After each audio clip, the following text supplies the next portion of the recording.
Your kind needs to learn your place. Economy starts back there with the rest of the riffraff.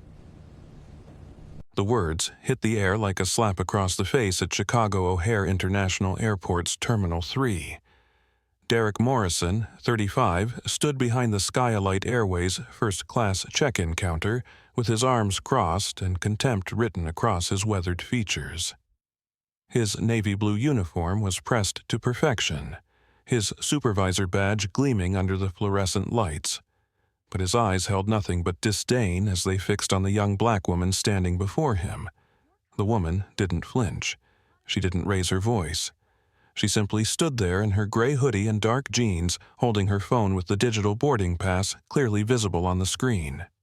Her name was Alicia Brooks, though Derek Morrison had no idea he was about to make the biggest mistake of his professional life. Before we dive deeper into the story of justice and accountability, I want you to know where this is heading. In the next 30 minutes, Derek Morrison wouldn't just lose his job. He would lose his career, his reputation, and his future in the aviation industry, because the woman he just insulted owned the airline he worked for. But let's rewind to see exactly how this moment of truth began. It was 7:45 a.m. on a humid Tuesday morning in July. The terminal buzzed with the usual chaos of business travelers rushing to catch flights, families herding children through security lines, and the constant drone of departure announcements echoing through the cavernous space. Alicia Brooks walked through the automatic doors of Terminal 3 looking like any other passenger. Her gray hoodie was soft cashmere that cost more than Derek's monthly salary, but he couldn't tell the difference. Her dark jeans were designer, but they looked perfectly ordinary. Her white sneakers were limited edition, but to Derek's untrained eye, they were just another pair of shoes. What Derek didn't know was that Alicia was conducting an undercover assessment of her own company. 3 days ago, her board of directors at Meridian Holdings had presented her with troubling reports about SkyElite Airways, the airline they had acquired just 2 months prior. Customer complaints about discriminatory treatment were piling up. Social media was buzzing with stories of passengers being profiled, questioned, and humiliated. The previous management had dismissed these as isolated incidents, but Alicia didn't believe in isolated incidents when it came to human dignity. So she had devised a simple test. She would travel as an ordinary passenger, dressed down and unrecognizable, to see exactly how her employees treated customers who didn't fit their preconceived notions of who belonged in first class. The first-class check-in line was mercifully short. Only 3 people ahead of her, all dressed in expensive suits and carrying luxury luggage. Behind her, the economy line stretched back toward the terminal entrance like a river of tired humanity. Business executives checked their phones impatiently. Wealthy retirees adjusted their jewelry. And at the counter, Derek Morrison served each passenger with a smile that didn't quite reach his eyes but was professional enough to pass. When Alicia stepped forward, that smile vanished completely. Derek looked at her hoodie, then at her jeans, then back at her face with the kind of assessment that made assumptions based on appearance rather than reality. He didn't ask for her boarding pass. He didn't check her identification. He simply pointed toward the economy line with the casual cruelty of someone who had done this before. "Ma'am, the economy check-in is over there," he said, his voice carrying the false patience of someone explaining something obvious to someone he considered too stupid to understand. "This line is for first-class passengers only." Alicia remained perfectly still. Her voice was calm, steady, and carried the kind of quiet authority that came from years of boardroom negotiations and high-stakes decisions. "I have a first-class ticket," she said, holding up her phone. "Seat 1A. Derek glanced at the phone screen, but instead of scanning it, he let out a short, incredulous laugh. "Look, honey, I don't know how you got that ticket, but there's obviously been some kind of mistake. Maybe you purchased an upgrade that didn't go through, or maybe someone played a prank on you, but you can't just stand in this line because you want to." Behind the counter, Carlos Rivera, 24, a junior check-in agent with kind eyes and an uncomfortable expression, shifted nervously. He had been working at SkyElite for 8 months, and he had seen Derek handle situations like this before. It never sat right with him, but Derek was his supervisor and Carlos needed this job to support his family. Carlos said quietly, "Maybe we should just scan her boarding pass and see what the computer says." Derek shot him a look that could have melted steel. "Carlos, I've been doing this job for 12 years. I can spot a problem passenger from across the terminal. This woman is trying to scam her way into first class, and I'm not going to enable it." The words hung in the air like toxic smoke. Other passengers in line were beginning to notice. A businessman in a tailored suit checked his watch impatiently. An elderly woman with pearls and perfectly styled silver hair craned her neck to see what was causing the delay. And in the economy line, people were pulling out their phones. Sarah Martinez, a travel blogger from San Francisco, was standing about 20 feet away waiting for her turn at the economy counter when she heard Derek's raised voice. Something in his tone made her look up from her laptop. When she saw what was happening, she discreetly opened her camera app and started recording. Alicia took a deep breath. She had hoped it wouldn't come to this, but she wasn't surprised. "Sir, I would appreciate it if you would scan my boarding pass and verify my reservation instead of making assumptions about my ability to purchase a ticket." Derek's face flushed red. "I don't have to scan anything. I can look at you and see that you don't belong in first class. Your kind always tries to pull stunts like this, thinking you can sweet-talk your way into seats you can't afford. It's not happening on my watch." The terminal seemed to pause. The businessman behind Alicia stepped back slightly. The elderly woman's eyes widened. Carlos Rivera's face went pale, and Sarah Martinez zoomed in with her camera, capturing every word. That was when Alicia made a decision that would change everything. Instead of arguing, instead of demanding to speak to a manager, instead of making a scene, she simply pulled out a different phone. Not the phone with her boarding pass, but a secure device that connected directly to her legal team. She dialed a number from memory and waited. When the call connected, her voice remained perfectly calm. "This is Alicia Brooks. I'm at Chicago O'Hare Terminal 3 SkyElite check-in counter. Please initiate Protocol 7 for discriminatory treatment assessment. Full documentation and legal review authorized." Derek Morrison had no idea what Protocol 7 was, but something in Alicia's voice made him pause. The way she spoke wasn't the voice of someone trying to scam an upgrade. It was the voice of someone with authority. Real authority. "What's Protocol 7? Carlos whispered. Derek ignored him, focusing on Alicia with growing unease. "Who are you calling, some kind of complaint hotline? I'm not intimidated by threats, lady." Alicia ended the call and looked at Derek with the kind of steady gaze that had closed billion-dollar deals and launched international expansion plans. "I wasn't making threats, Mr. Morrison. I was documenting evidence of why you're about to lose your job."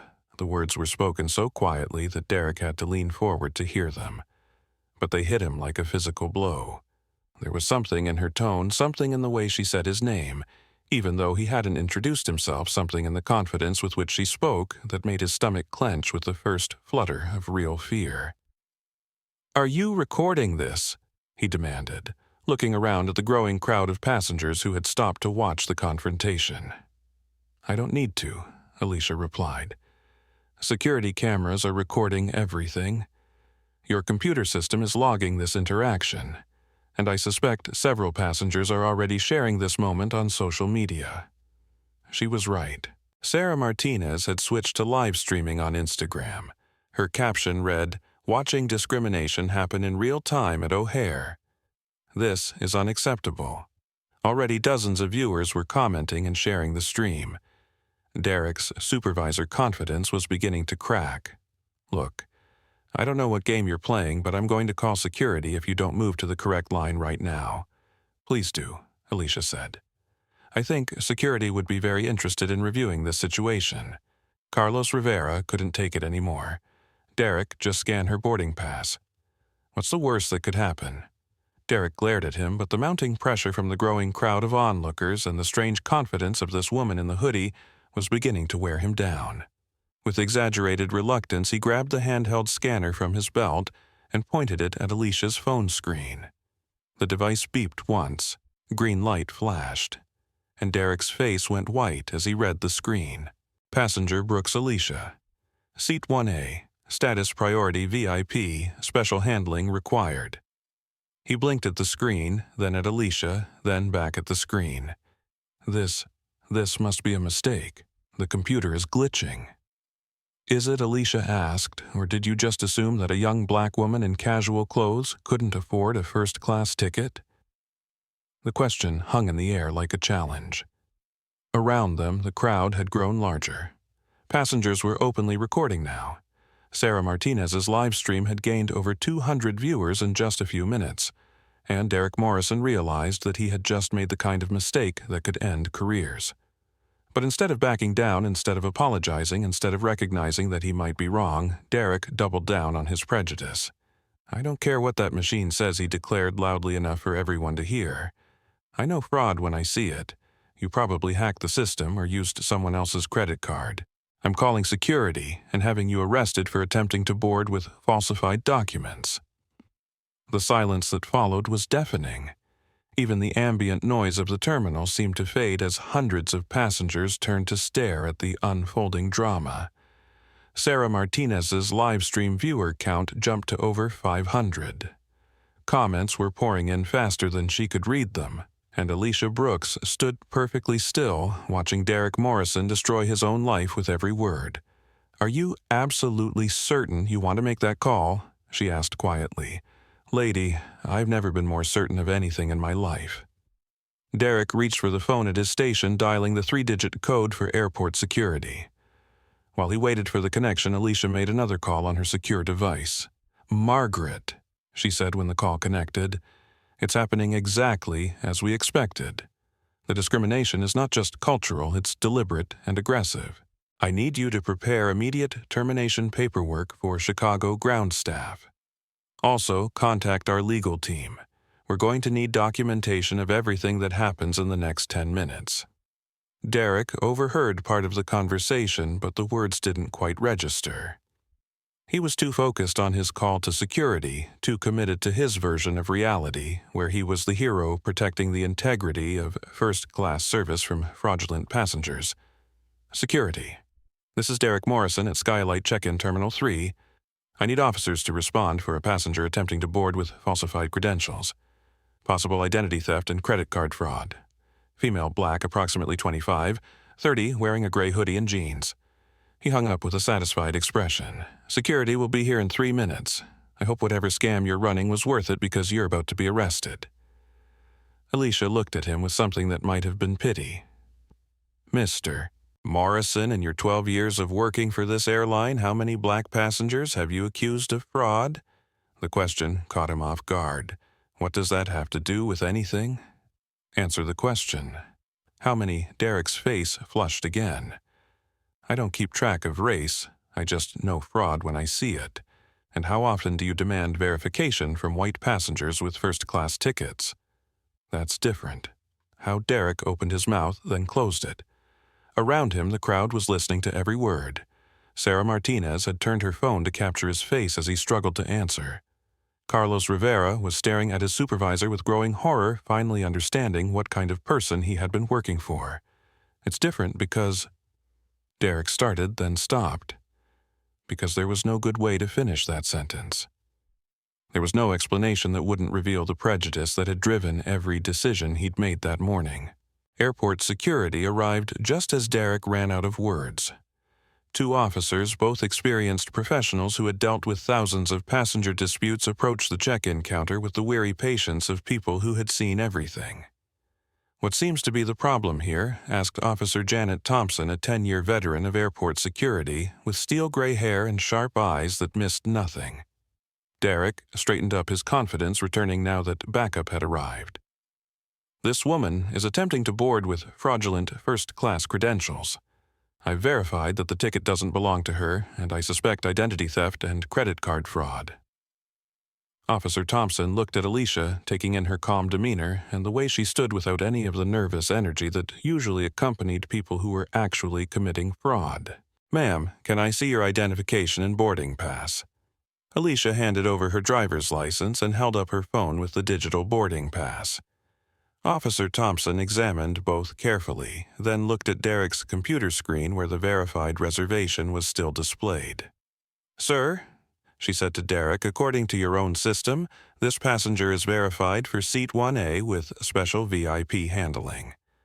What exactly is fraudulent about this? Derek's mouth opened and closed like a fish out of water. But look at her. She doesn't look like what, sir? And there it was, the moment when Derek Morrison had to either admit his prejudice or find some other excuse for his behavior. He chose poorly. "She doesn't look like she can afford a first-class ticket," he said. "People like her don't fly first class unless something shady is going on." The words echoed through the terminal like a gunshot. Officer Thompson's expression hardened. Carlos Rivera buried his face in his hands. Sarah Martinez's live stream exploded with comments of outrage and disbelief. And Alicia Brooks looked at Derek Morrison with the calm certainty of someone who had just gotten exactly the evidence she needed. Officer Thompson Alicia said quietly, "I'd like to file a formal complaint for discrimination based on race and socioeconomic profiling." "Ma'am, you absolutely have that right." "Sir," she said to Derek, "I'm going to need you to step away from your station while we sort this out." But Derek wasn't done. Even faced with the evidence of his own prejudice, even confronted by security, and recorded by dozens of passengers, he couldn't let it go. "This is ridiculous," he shouted. "I was doing my job. I was protecting the integrity of our first-class service. People like her have been scamming airlines for years, and I'm not going to let it happen on my watch." The silence that followed was so complete that you could hear the hum of the air conditioning. Officer Thompson exchanged a look with her partner. Carlos Rivera slowly backed away from Derek as if he were radioactive. And Sarah Martinez's livestream viewer count hit 1000 as people shared the video across social media platforms. Alicia's phone rang. She answered it calmly. "Yes, Margaret. Yes, I heard every word. Yes, proceed with immediate termination. And Margaret, make sure legal knows that he just doubled down on his discrimination in front of witnesses and security cameras." She ended the call and looked at Derek with the same calm expression she'd maintained throughout the entire confrontation. "Mr. Morrison, you've just provided us with a perfect case study in why some people shouldn't work in customer service." Derek's bravado was finally beginning to crack. Something about the way she spoke, something about the phone call she'd just made, something about the confidence with which she handled the situation was starting to penetrate his prejudice-clouded judgment. Who are you?" he asked. Alicia smiled for the first time since the confrontation began. It wasn't a cruel smile or a triumphant smile. It was the smile of someone who was about to teach a very important lesson. Someone who believes that every passenger deserves to be treated with dignity and respect, regardless of how they're dressed or what they look like. Someone who thinks that judging people by their appearance rather than their character is not just wrong, it's expensive. She paused, letting the words sink in. And someone who has the authority to make sure that people who can't understand that simple concept find other lines of work. The SkyElite first-class lounge was a sanctuary of marble floors, leather seating, and soft jazz that promised refuge from the chaos of the main terminal. After the confrontation at check-in, Alicia needed a few minutes to process what had just happened and prepare for the flight ahead. She also needed to make some calls. Elena Vasquez, the lounge manager, greeted her with genuine professionalism. At 29, Elena had worked her way up from a customer service agent to management through hard work and a genuine commitment to hospitality. She scanned Alicia's boarding pass without a second glance and smiled warmly. "Welcome to the SkyElite Lounge, Miss Brooks. We have fresh sushi at the dining station, a selection of premium wines, and private shower facilities if you'd like to refresh before your flight. Is there anything specific I can help you with today, finally?" Alicia thought. Someone doing their job the right way. "Just a quiet corner and some sparkling water, please. Thank you for the warm welcome." Elena led her to a secluded seating area near the windows overlooking the tarmac. Alicia settled into a leather chair and pulled out her secure tablet. She had work to do. The tablet wasn't a standard iPad. It was a heavily modified device used by Meridian Holdings executives for sensitive corporate communications. Encrypted, secure, and connected to servers that could access any system within their corporate network, including SkyElite Airways' complete personnel files, customer service records, and incident reports. Alicia opened a new report and began typing Subject Ground Staff Assessment, Chicago O'Hare Terminal 3, Employee Derek Morrison Check-in Supervisor Incident, Racial Profiling, Customer Harassment, False Accusations. Recommendation: Immediate termination. Additional notes: Employee doubled down on discriminatory behavior when confronted by security, showing complete lack of awareness or remorse. She saved the file and opened another. Derek Morrison's employment record appeared on screen. 12 years with various airlines, most recently 18 months with SkyElite. Customer complaints in his file dating back 3 years. Complaints that followed a pattern she recognized all too well. A black family from Atlanta delayed for additional verification.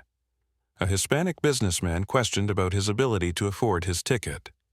An elderly Asian woman subjected to extra security screening that other passengers were not required to undergo. All complaints filed.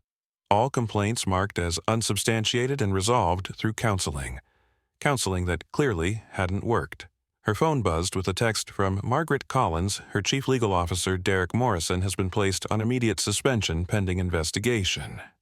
Carlos Rivera has been moved to different shift to avoid retaliation. Legal team standing by for full documentation review. Good. But Derek was just the beginning. If the ground staff were this comfortable with their prejudice, she could only imagine what was waiting for her on the actual flight. Elena Vasquez approached with a crystal glass of sparkling water and a small plate of artisanal nuts. "Is there anything else you need, Miss Brooks? You seem to be working hard." Alicia looked up from her tablet. Elena's concern seemed genuine, her service professional but not obsequious, a stark contrast to the treatment she'd received at check-in. "Elena, can I ask you something in your experience working for SkyElite? How consistent is the service quality across different departments?" Elena paused, clearly choosing her words carefully. "Every department has its challenges, ma'am. Some staff members are more committed to our service standards than others. Have you ever witnessed or heard about passengers being treated poorly because of their race or appearance?" The question was direct, and Elena's reaction told Alicia everything she needed to know. The slight tightening around her eyes, the way she glanced around to make sure no one was listening, the careful consideration before she answered. "I believe that every passenger deserves respect," Elena said finally. "But I think some of my colleagues might need reminding of that from time to time." It was a diplomatic answer, but it was also an honest one. Alicia appreciated Elena's professionalism in not throwing her coworkers under the bus, but she also noted the careful phrasing that acknowledged problems without directly accusing anyone. "Thank you for your honesty, Elena. You're doing excellent work here." "Thank you, ma'am. If you need anything else, please don't hesitate to ask." As Elena walked away, Alicia's phone rang. The caller ID showed Thomas Patterson, CFO. "Thomas, good morning." Alicia Margaret briefed me on the check-in incident. "Are you all right?" "I'm fine. More importantly, we're getting exactly the evidence we suspected we would find. Derek Morrison just provided us with a textbook case of racial profiling, complete with security camera footage and witness testimony. Do you want to abort the rest of the assessment? We have enough to begin reforming ground operations." Alicia considered the suggestion. She could end the test, now reveal her identity, and start implementing changes immediately. But she knew that what had happened at check-in was probably just the tip of the iceberg. If she wanted to truly understand the scope of the problem, she needed to complete the full passenger experience. "No, I'm continuing with the flight. If the ground staff are this comfortable with discrimination, I need to see what's happening in the air. But I want legal standing by, and I want full recording capability activated on my devices." "Already done. Margaret has authorized Protocol 7 recording. Every interaction is being logged and documented. If anything else happens, you'll have ironclad evidence." "Good. And Thomas, start preparing comprehensive termination packages. I have a feeling we're going to need them." After ending the call, Alicia spent another 20 minutes in the lounge observing the way different passengers were treated. Elena and her staff maintained the same level of professionalism with everyone, regardless of age, race, or how they were dressed. It gave her hope that not all of SkyElite service culture was poisoned, but she also noticed things that bothered her. The way some passengers looked at her when she sat in the first-class lounge. The subtle double-takes, the quiet comments to traveling companions, the assumption that she must be in the wrong place. Most people were polite enough to keep their thoughts to themselves, but the undercurrent of judgment was unmistakable. At 8:30 a.m., the boarding announcement for Flight 447 to Miami echoed through the lounge. Alicia gathered her belongings, thanked Elena for her excellent service, and walked toward the gate. She had a feeling the real test was about to begin. The jet bridge leading to SkyElite Flight 447 smelled of aviation fuel and recycled air. Alicia walked down the inclined corridor with steady steps, her mind focused on what lay ahead. Behind her, she could hear the conversations of other first-class passengers, business executives discussing deals, wealthy retirees planning European vacations, and the general murmur of people accustomed to premium service. At the aircraft door, 2 flight attendants stood like sentinels greeting passengers. The younger one was Jessica Williams, 22, Hispanic with nervous energy and kind eyes. She was new to SkyElite, having joined the crew just 4 months earlier after graduating from flight attendant training. The other was Victoria Ashford, 34, head purser, and the kind of woman who looked like she'd stepped out of a luxury magazine. Victoria's appearance was flawless in the way that suggested hours of careful preparation. Her blonde hair was pulled back in an elegant chignon that revealed perfectly sculpted cheekbones. Her makeup was subtle, but expertly applied, highlighting sharp blue eyes that seemed to catalog and judge everything they saw. Her uniform was tailored to fit her slender frame like a second skin, and she wore it with the confidence of someone who knew she looked stunning. But there was something cold in her beauty, something calculated in the way she smiled.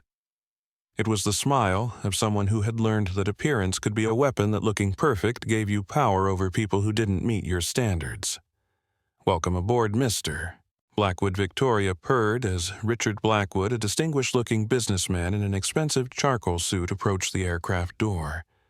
She practically glowed with deference as she took his jacket and ushered him toward his seat. "Seat 2A, as always. I've made sure we have your preferred champagne chilled and waiting." "Excellent as always," Victoria Richard replied with the casual entitlement of someone accustomed to special treatment. "I trust this flight will be as smooth as usual." "Of course, sir. We live to serve our valued passengers." James Peterson, a tech executive in his early 30s, was next in line. He received a professional greeting and directions to his seat without fanfare. Nothing wrong with the service, but notably less warm than what Richard had received. Then Alicia stepped up to the door. Victoria's smile didn't just fade, it was deleted. Her blue eyes swept over Alicia's casual attire with the kind of assessment that made assumptions and reached conclusions before any words were spoken. The silence stretched for several seconds, while Victoria processed what she was seeing. A young black woman in a hoodie and jeans, holding a first-class boarding pass. "Excuse me," Victoria said finally, her voice carrying the false patience of someone explaining something obvious to someone she considered intellectually deficient. "First class is at the front of the aircraft. You'll want to continue to the back for economy seating." Jessica Williams, standing beside Victoria, shifted uncomfortably. She had seen Alicia's boarding pass when she handed it over, had noticed the seat assignment clearly displayed as 1A, but she was too new and too intimidated by Victoria's commanding presence to speak up. "I'm in first class," Alicia said calmly, holding up her phone with the boarding pass visible. "Seat 1A. Victoria glanced at the screen dismissively. "I'm sorry, but there's obviously been some kind of error. First class has a certain standard that we maintain. I'm sure you understand." The words were carefully chosen to avoid direct accusations, but the meaning was unmistakable. Victoria was telling her she didn't belong in first class because of how she looked. James Peterson, already seated in 3C, was watching the interaction with growing discomfort.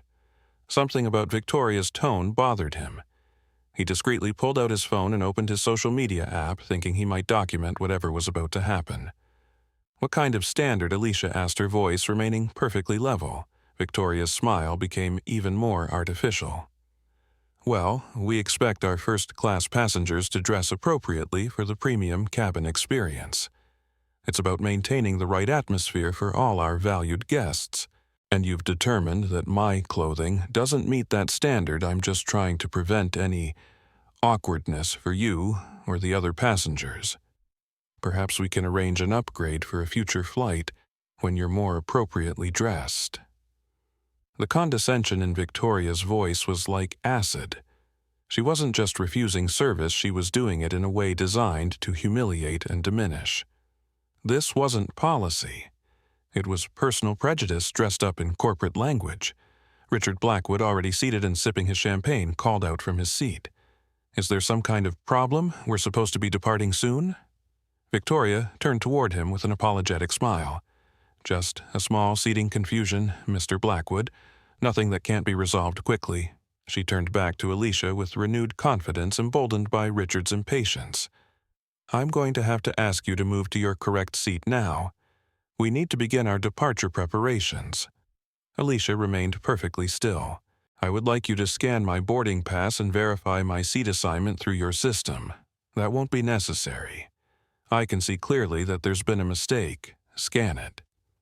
The two words carried such quiet authority that Victoria actually took a step back. But instead of complying, instead of doing the simple professional thing that would have resolved the situation immediately, she chose to escalate. "I don't take orders from passengers," Victoria said, her voice rising slightly. "And I certainly don't take orders from passengers who are trying to scam their way into seats they can't afford." The accusation hung in the air like poison gas. Jessica Williams gasped audibly. James Peterson's finger hovered over the record button on his phone, and somewhere in the back of the plane, other passengers began to notice that something unusual was happening in first class. Alicia looked at Victoria with the same calm expression she'd maintained throughout the encounter. "Miss Ashford, I'm going to give you one more opportunity to handle this professionally. Please scan my boarding pass and verify my seat assignment." Victoria blinked, startled. "How did you know my name?" "Your name tag. Now, please scan my boarding pass. I've already told you that won't be necessary. Security will be here shortly to escort you to your proper seat." That was when Alicia made a decision that would change the trajectory of Victoria Ashford's life forever. Instead of arguing further, instead of demanding to speak to the captain, instead of making threats or raising her voice, she simply pulled out her phone and made a call. "Margaret," she said when the call connected, "we have a second incident. Flight crew this time." "Yes, it's exactly what we expected. Prepare termination paperwork for Victoria Ashford, head purser. Flight 447. Also, prepare documentation for a formal discrimination complaint with the FAA." Victoria's face went white. Something about the way Alicia spoke, something about the professional nature of the call, something about the confidence in her voice suggested that this wasn't a passenger making empty threats. "Who were you calling?" Victoria demanded. Alicia ended the call and looked at her with the same steady gaze that had unnerved Derek Morrison at check-in. "Someone who has the authority to ensure that discrimination doesn't happen on SkyElite flights. You're lying. You're just trying to intimidate me because I caught you trying to steal a first-class seat." James Peterson couldn't take it anymore. He pressed record and started live streaming on Instagram. "This is unbelievable," he muttered into his phone. "Flight attendant is refusing to let a passenger board because of how she's dressed."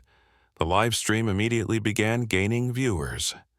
Comments started pouring in as people shared the video, and somewhere in the back of the plane, other passengers were pulling out their phones to record the confrontation. Victoria noticed the phones and felt a flutter of panic. But instead of backing down, instead of reconsidering her position, instead of simply scanning the boarding pass like any reasonable person would do, She doubled down on her prejudice. "Turn those cameras off immediately," she demanded. "This is a security issue and I won't have it recorded." "Actually," Alicia said quietly, "I think transparency is exactly what we need right now." Her phone rang. She answered it calmly. "Yes, Thomas. Yes, I can hear everything.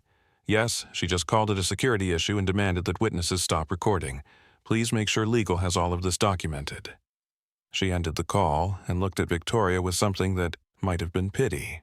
"Miss Ashford, you're about to learn a very expensive lesson about the difference between authority and prejudice." But Victoria Ashford wasn't done. She was beautiful, she was powerful in her domain, and she had never been challenged by someone she considered beneath her station.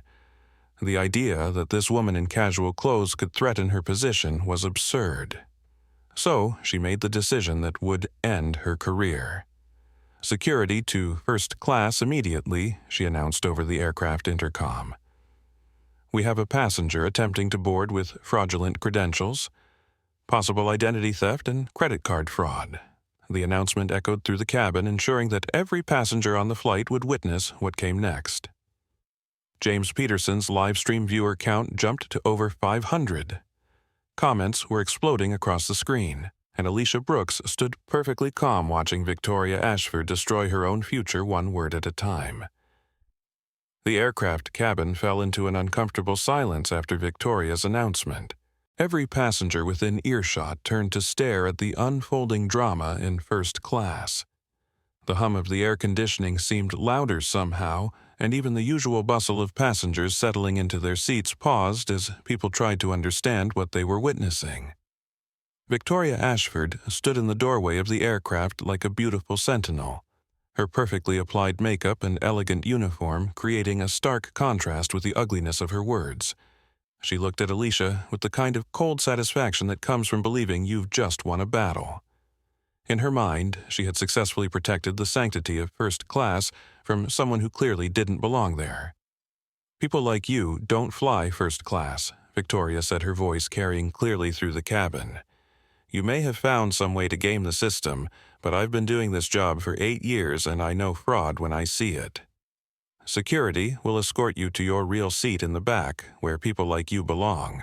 The words hit the cabin like a physical blow.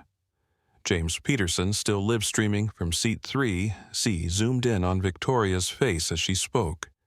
His viewer count had climbed to over 800, and comments were scrolling by too fast to read. Sarah Martinez, the travel blogger who had witnessed the check-in incident, had somehow managed to get on the same flight and was recording from seat 5A. Her earlier video from the terminal had already gone viral, and this new footage was adding fuel to the fire. Alicia remained perfectly still, her voice calm and measured. "Miss Ashford, I would like you to scan my boarding pass and verify my reservation through your computer system." Victoria let out a laugh that sounded like breaking glass. "I don't need to scan anything. I can look at you and know that you don't belong in seat 1A. Check your passenger manifest, Victoria. Alicia Brooks, seat 1A, special VIP handling. I've already told you that there's been some kind of mistake or fraud. Probably used someone else's credit card. This is identity theft, and I'm not going to be complicit in it." Jessica Williams, the young Hispanic flight attendant standing beside Victoria, was visibly trembling. In her 4 months with SkyElite, she had never seen anything like this. She wanted to speak up, wanted to suggest that maybe they should just scan the boarding pass like the passenger requested. But Victoria's commanding presence was intimidating, and Jessica was afraid of losing her job if she contradicted her supervisor. "Miss Ashford," Jessica said quietly. "Maybe we should just Jessica go check on the passengers in economy," Victoria snapped without taking her eyes off Alicia. "I can handle this situation." Richard Blackwood, growing impatient in seat 2A, set down his champagne glass with an audible clink. "For heaven's sake, what's taking so long? Some of us have connections to make." Victoria turned to him with an apologetic smile that was completely different from the cold mask she'd shown Alicia. "I'm so sorry for the delay, Mr. Blackwood. We're just dealing with a passenger who seems to be confused about her seat assignment." Richard looked past Victoria at Alicia, taking in her casual attire with obvious disapproval.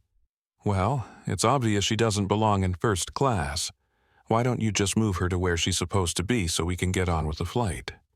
The casual cruelty of his dismissal was stunning. He wasn't even talking to Alicia directly. He was talking about her as if she weren't there, as if she were an object to be moved rather than a human being deserving basic respect. "That's exactly what I'm trying to do," Sir Victoria replied. "Unfortunately, some passengers think they can argue their way into seats they haven't paid for." Around the cabin, other passengers were beginning to react. Some pulled out phones to record the confrontation. Others looked uncomfortable but said nothing. A few seemed to agree with Victoria and Richard, nodding their approval at what they saw as proper enforcement of first-class standards. But in Seat 7, Marcus Williams, a civil rights attorney traveling to Miami for a conference, was watching with growing outrage. He had seen this kind of discrimination before, had fought against it in courtrooms across the country, and he recognized exactly what was happening. "Excuse me," he called out, standing up in his seat. "I'm an attorney, and what I'm witnessing here appears to be textbook discrimination. This passenger has a valid boarding pass for Seat 1A. There's no legal justification for refusing her service based on her appearance." Victoria spun around to face him, her beautiful features twisted with annoyance. "Sir, please sit down. This is a security matter, and I don't need legal advice from passengers." "Actually, you do," Marcus replied calmly, "because what you're doing is illegal under federal civil rights laws.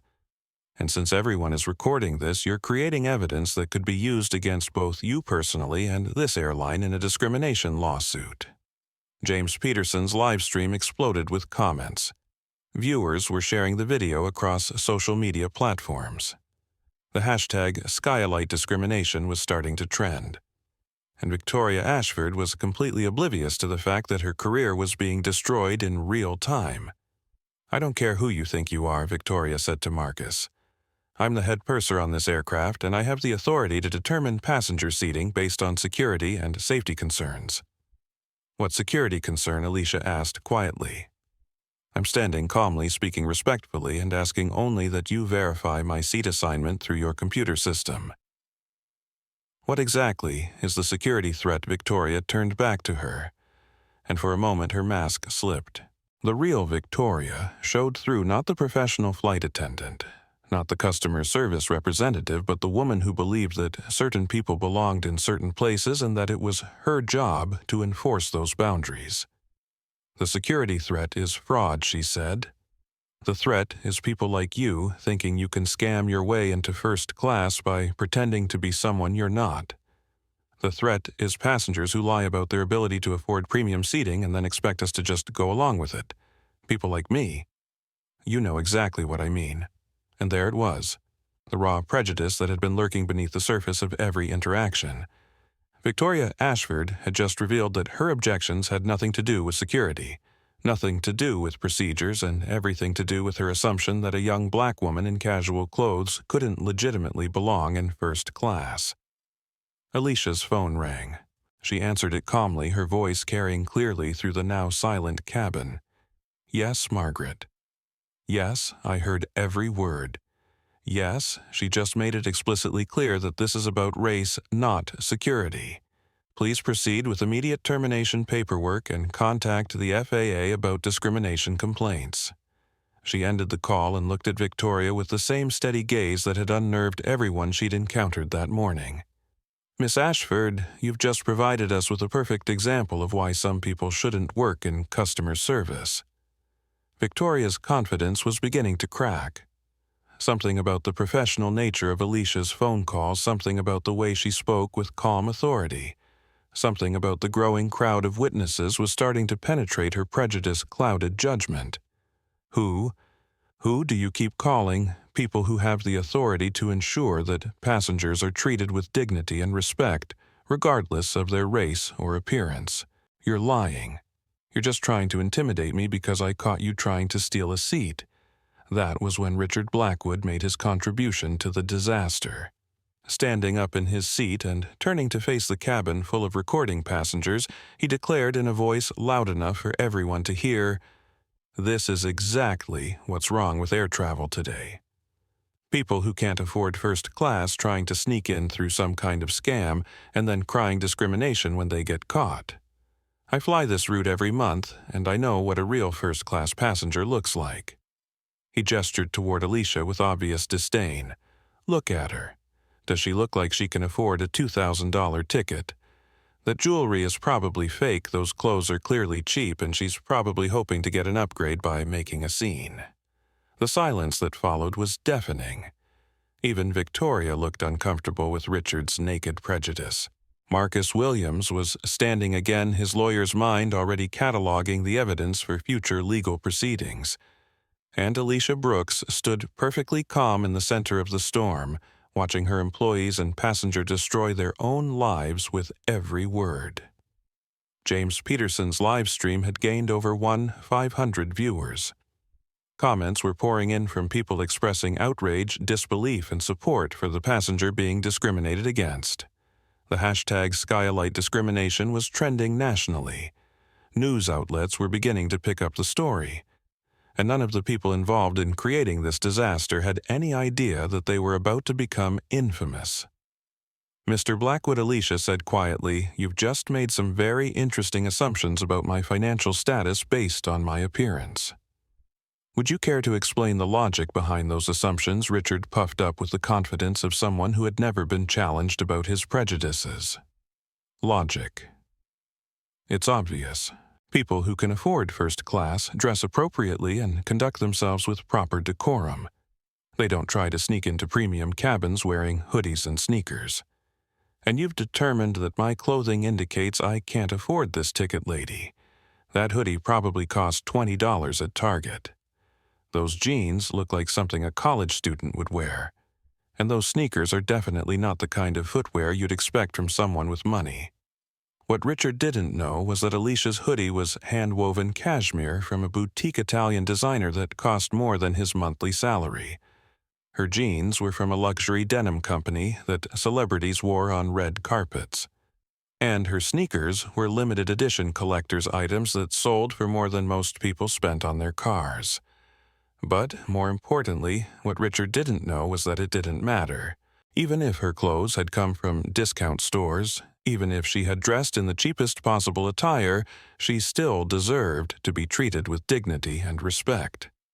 The price of someone's clothing had nothing to do with their worth as a human being, or their right to customer service. "So you believe that a person's clothing determines their value?" Alicia asked. "I believe that people should dress appropriately for the situation they're in. First class is a premium experience, and it should be reserved for people who understand and appreciate that experience. And you've determined that I don't understand or appreciate premium service based on my appearance." Richard was digging himself deeper with every word, but he was too blinded by his own arrogance to realize it. "Look, I'm not trying to be mean, but facts are facts. You don't look like you belong here, you don't act like you belong here, and frankly, you probably don't belong here." Victoria nodded her agreement, emboldened by Richard's support. Exactly.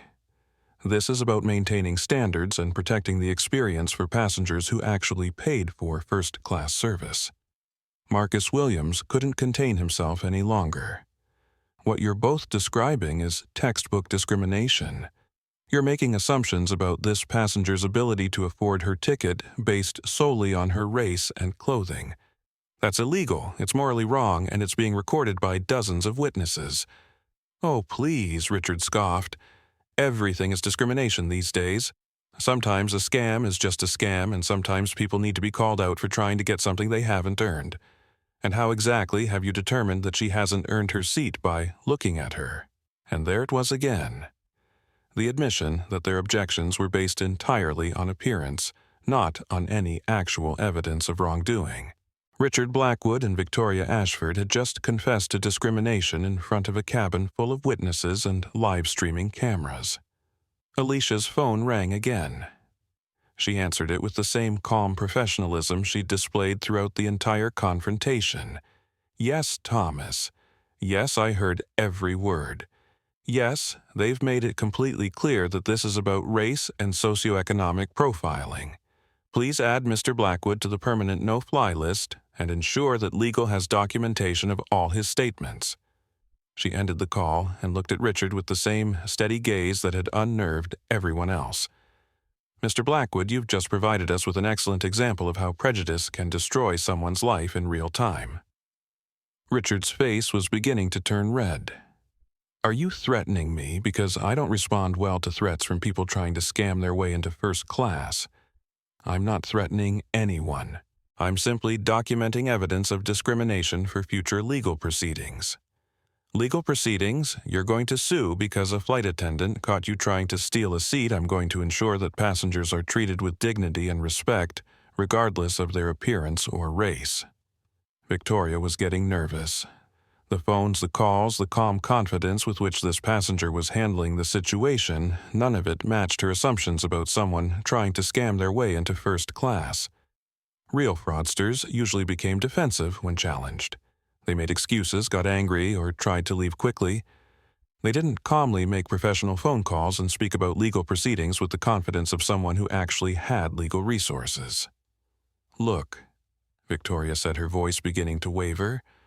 Maybe there's been a misunderstanding. Why don't you just show me some identification and we can sort this out quietly? But it was too late for quiet resolution. Richard Blackwood wasn't done talking, and every word that came out of his mouth was digging the hole deeper for all of them. Identification, he laughed. She probably has fake ID to go with the fake boarding pass. I've seen this scam before. These people get someone's credit card information, book a ticket, print a boarding pass, and hope to bluff their way into a seat they can't afford. These people— Marcus Williams stood up again, his voice sharp with indignation. What exactly do you mean by these people, Mr. Blackwood? Richard realized he had stepped over a line, but instead of backing down, he doubled down. You know what I mean. People who try to game the system. People who think rules don't apply to them. People who cry discrimination every time someone calls them out on their behavior. People who are black— You mean I didn't say anything about race? You're the one making this about race. Then, what did you mean by these people? Richard's mouth opened and closed as he struggled to find an answer that wouldn't sound overtly racist. But there was no good answer because his entire argument was based on racial prejudice thinly disguised as concern about airline security. Around the cabin, passengers were recording every word. The live streams were being shared across social media platforms. News outlets were beginning to reach out to passengers for comments. And somewhere in corporate offices across the country, executives were watching their reputations being destroyed in real time. Alicia waited patiently for Richard to find his words, knowing that anything he said would only make things worse for him. She had dealt with men like Richard Blackwood before, men who believed their wealth and status gave them the right to treat other people as inferior men who used coded language to express prejudice they were too cowardly to state directly. I meant, Richard said finally, people who don't belong in first class trying to get into first class through dishonest means. And you've determined that she doesn't belong in first class, and by using my eyes and my common sense. To assess what exactly? To assess whether someone looks like they can afford a $2,000 ticket. And there was the confession that would end his social and professional life. Richard Blackwood had just admitted in front of dozens of witnesses and live streaming cameras that he judged people's financial status and worthiness based on their appearance. He had revealed himself as the kind of person who believed that certain people belonged in certain places, and that he had the right to enforce those boundaries. Victoria realized that Richard was making things worse for both of them, but she couldn't seem to stop the disaster from unfolding. Every instinct told her to simply scan the boarding pass and resolve the situation, but her pride and prejudice wouldn't let her admit that she might have been wrong. Security should be here any minute, she said, trying to regain control of the situation. They can sort this out and escort her to her proper seat.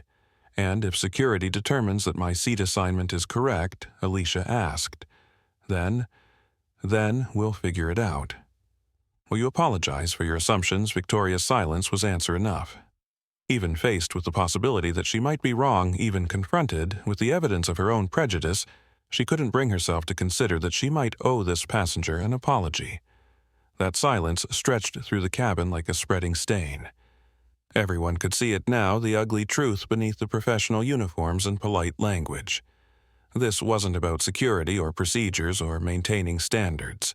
This was about people in positions of power using that power to diminish and humiliate someone they considered beneath them.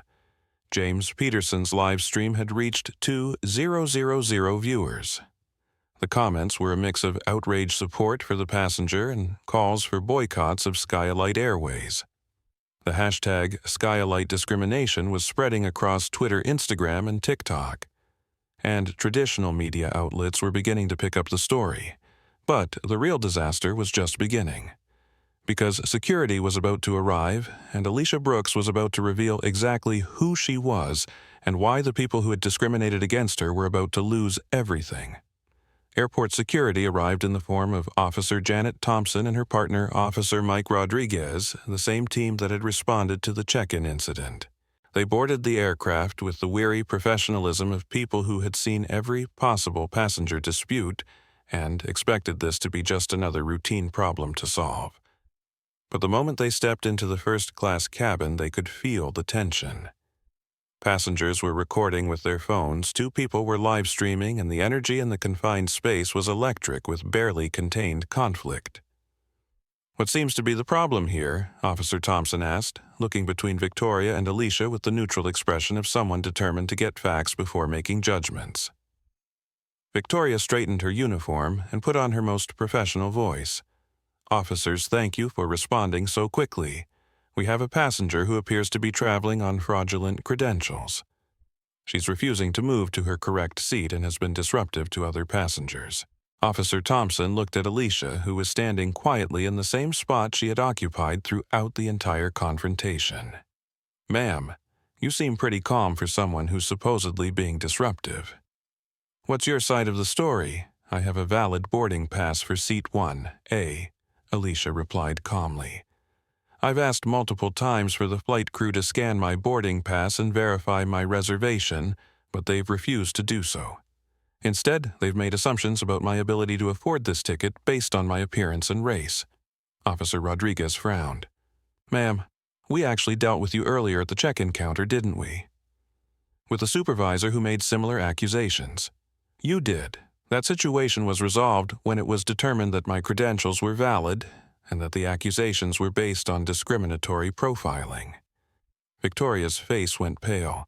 She hadn't realized that this passenger had already been through a discrimination incident that morning, or that security had already verified her credentials once. I wasn't aware of any previous incident."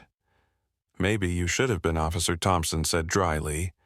"Ma'am," she said to Alicia, "may I see your boarding pass and identification?" Alicia handed over her driver's license and held up her phone with the digital boarding pass clearly displayed. Officer Thompson examined both, then looked at Victoria expectantly.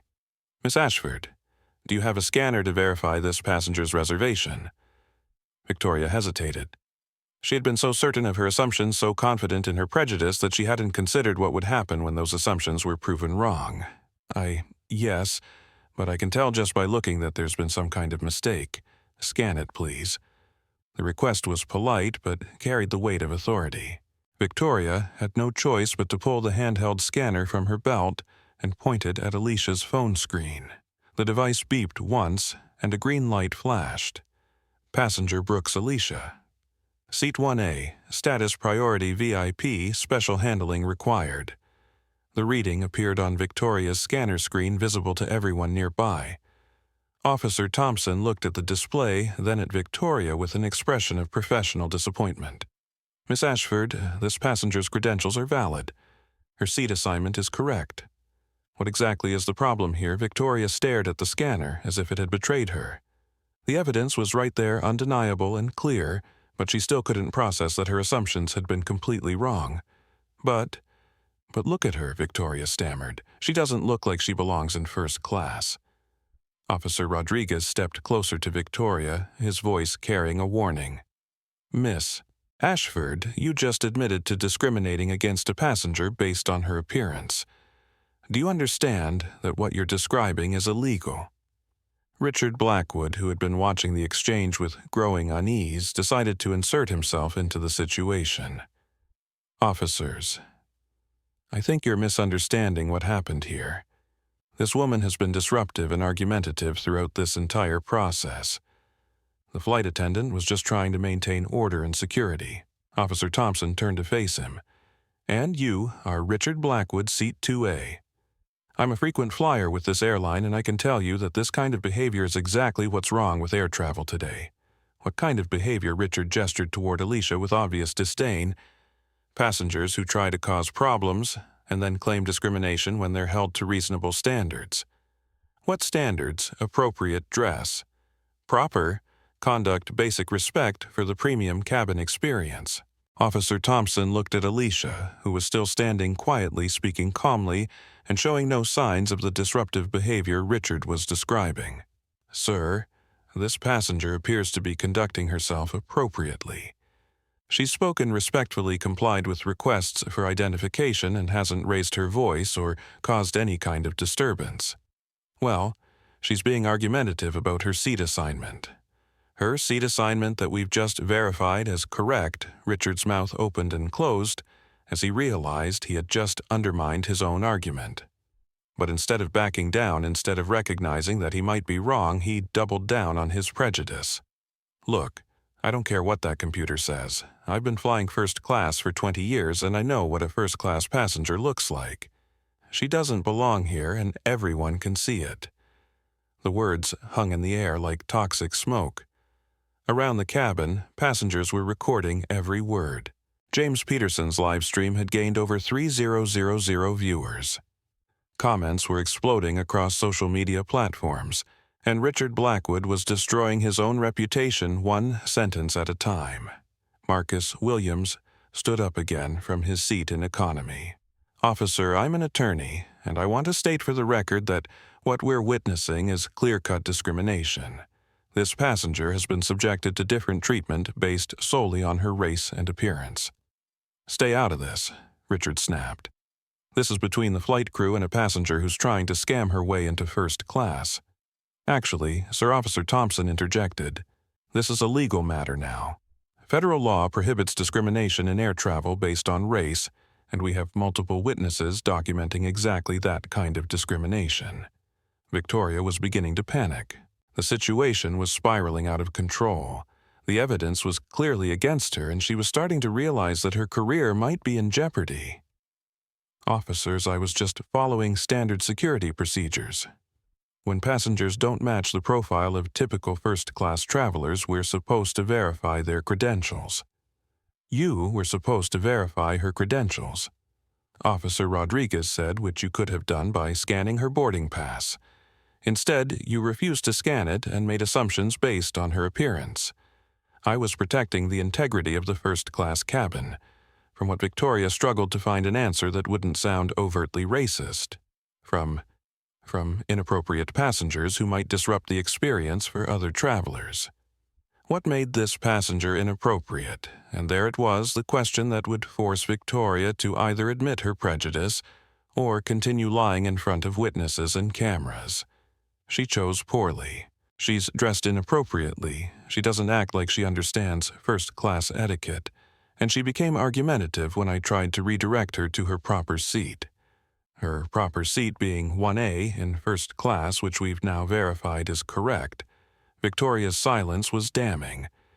Even she could hear how her arguments sounded when reflected back to her. That was when Derek Morrison appeared at the aircraft door. The check-in supervisor, who had been suspended pending investigation, had somehow talked his way past security and made his way to the plane, apparently determined to support Victoria's accusations. Officers. I'm glad you're here, Derek said breathlessly as he boarded the aircraft. I tried to warn you about this passenger at check-in. She's been running some kind of scam all morning, trying to use fraudulent credentials to access services she hasn't paid for. Officer Thompson turned to face him with obvious exasperation. Mr. Morrison, you were suspended pending investigation. You're not supposed to be in this area.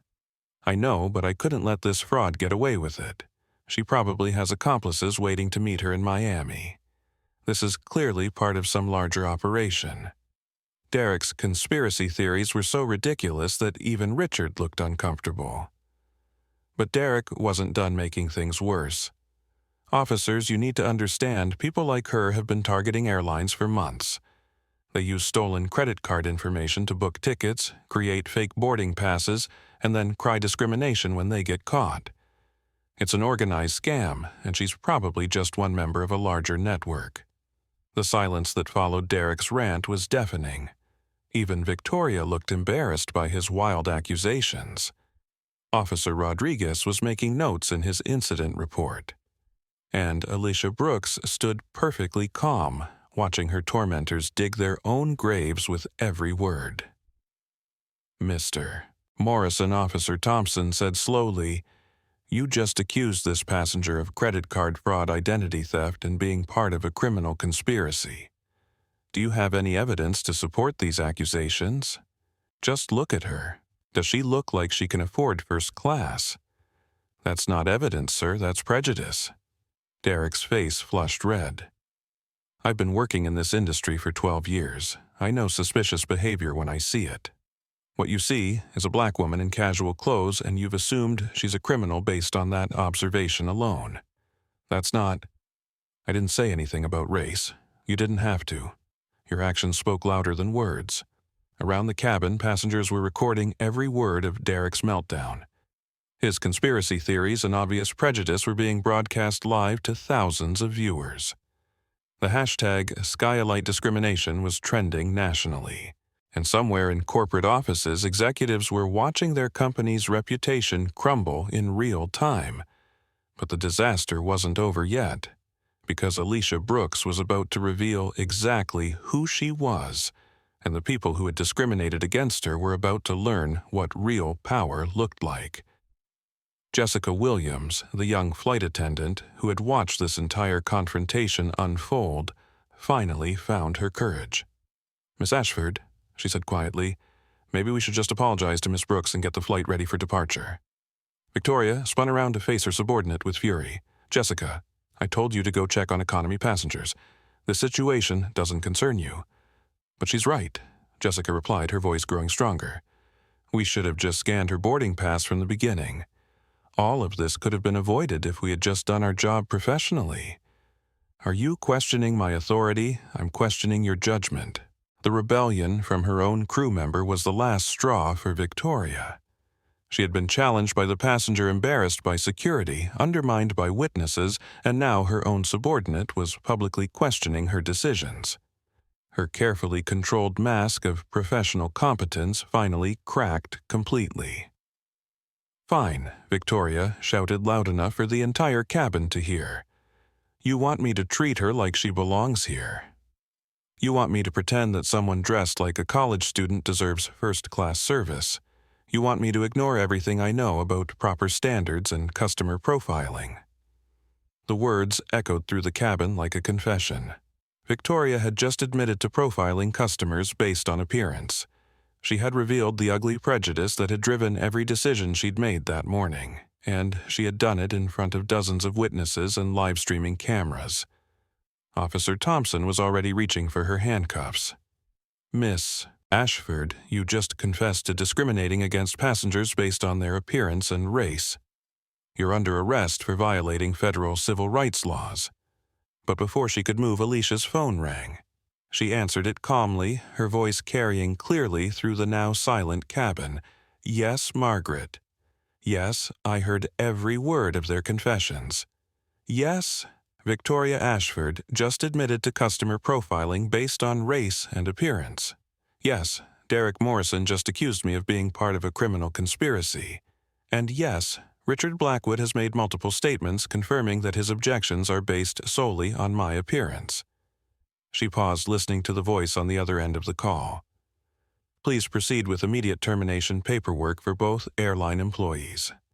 Please prepare a permanent no-fly ban for Mr. Blackwood. And please contact the FBI about potential civil rights violations."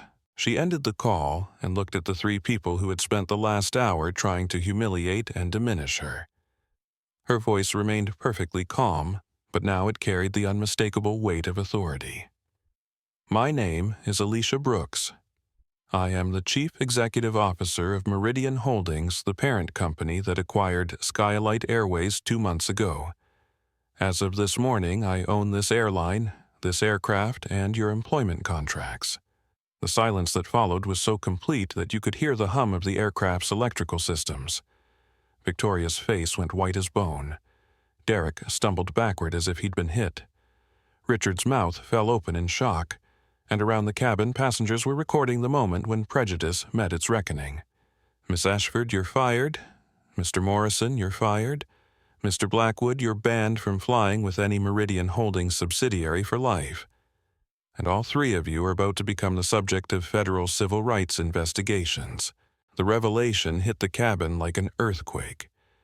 Everything that had seemed fixed and certain was suddenly overturned. The power dynamics that had driven the entire confrontation were revealed to be based on false assumptions and toxic prejudice. The people who thought they held all the cards were about to lose everything. And Alicia Brooks, the woman they had dismissed and humiliated based on her appearance, was revealed to be the most powerful person in the entire situation. The live streams exploded with comments. Social media erupted with shares and reactions. News outlets began reaching out for interviews. And somewhere in the depths of the internet, the story of how prejudice destroyed 3 lives in real time was becoming legend. But the confrontation wasn't over yet, because the people who had spent an hour attacking Alicia Brooks were about to learn that actions have consequences, and that in the modern world, those consequences can be swift, public, and permanent. The cabin remained frozen in shocked silence as the full weight of Alicia's revelations settled over everyone. Victoria Ashford, who had spent her entire adult life trading on her beauty and using her authority to diminish others, stood paralyzed as she realized that she had just destroyed her career in the most public way possible. Derek Morrison, the veteran airline employee who thought his experience gave him the right to profile passengers, looked like he was about to be sick. And Richard Blackwood, the entitled businessman who believed his wealth made him superior to others, was staring at Alicia as if she were a ghost. That's impossible," Victoria whispered, her voice barely audible above the hum of the aircraft systems. "You're lying. You're just trying to scare us because you got caught." Alicia pulled out her corporate identification card and held it up for everyone to see. The Meridian Holdings logo was clearly visible along with her photo and title, Chief Executive Officer.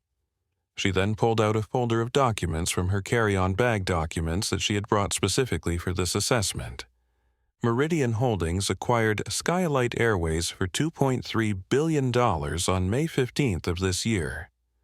She said, her voice carrying clearly through the cabin. The acquisition was completed specifically because of declining service ratings and mounting discrimination complaints. "I'm here today conducting a personal assessment of how SkyElite employees treat passengers who don't fit their preconceived notions of who belongs in first class." She opened the folder and pulled out official documents with corporate seals and signatures. "These are the acquisition papers. These are my appointment letters as CEO. And this," she held up her phone, "contains recordings of everything that has happened this morning, from the check-in counter to this moment." Officer Thompson examined the documents quickly and nodded to her partner. "Ma'am, these appear to be legitimate. Mr. Morrison, Miss Ashford, you're both in a lot of trouble." Derek Morrison was shaking his head in denial, unable to process what was happening. "This is some kind of elaborate scam. She probably printed fake documents. Rich people don't dress like that. CEOs don't fly alone without assistance or security." "Actually," Alicia replied calmly, "CEOs who want to see how their employees really treat customers often travel incognito. It's called mystery shopping, and it's a common practice in the hospitality industry." Richard Blackwood was still staring at her in shock, but his mind was beginning to work again, and he was starting to understand the magnitude of his mistake. "Even if you are who you say you are," he said desperately, "I was just supporting the flight crew in maintaining proper standards. I didn't discriminate against anyone, Mr. Blackwood," Alicia said, turning her calm gaze on him in the past hour.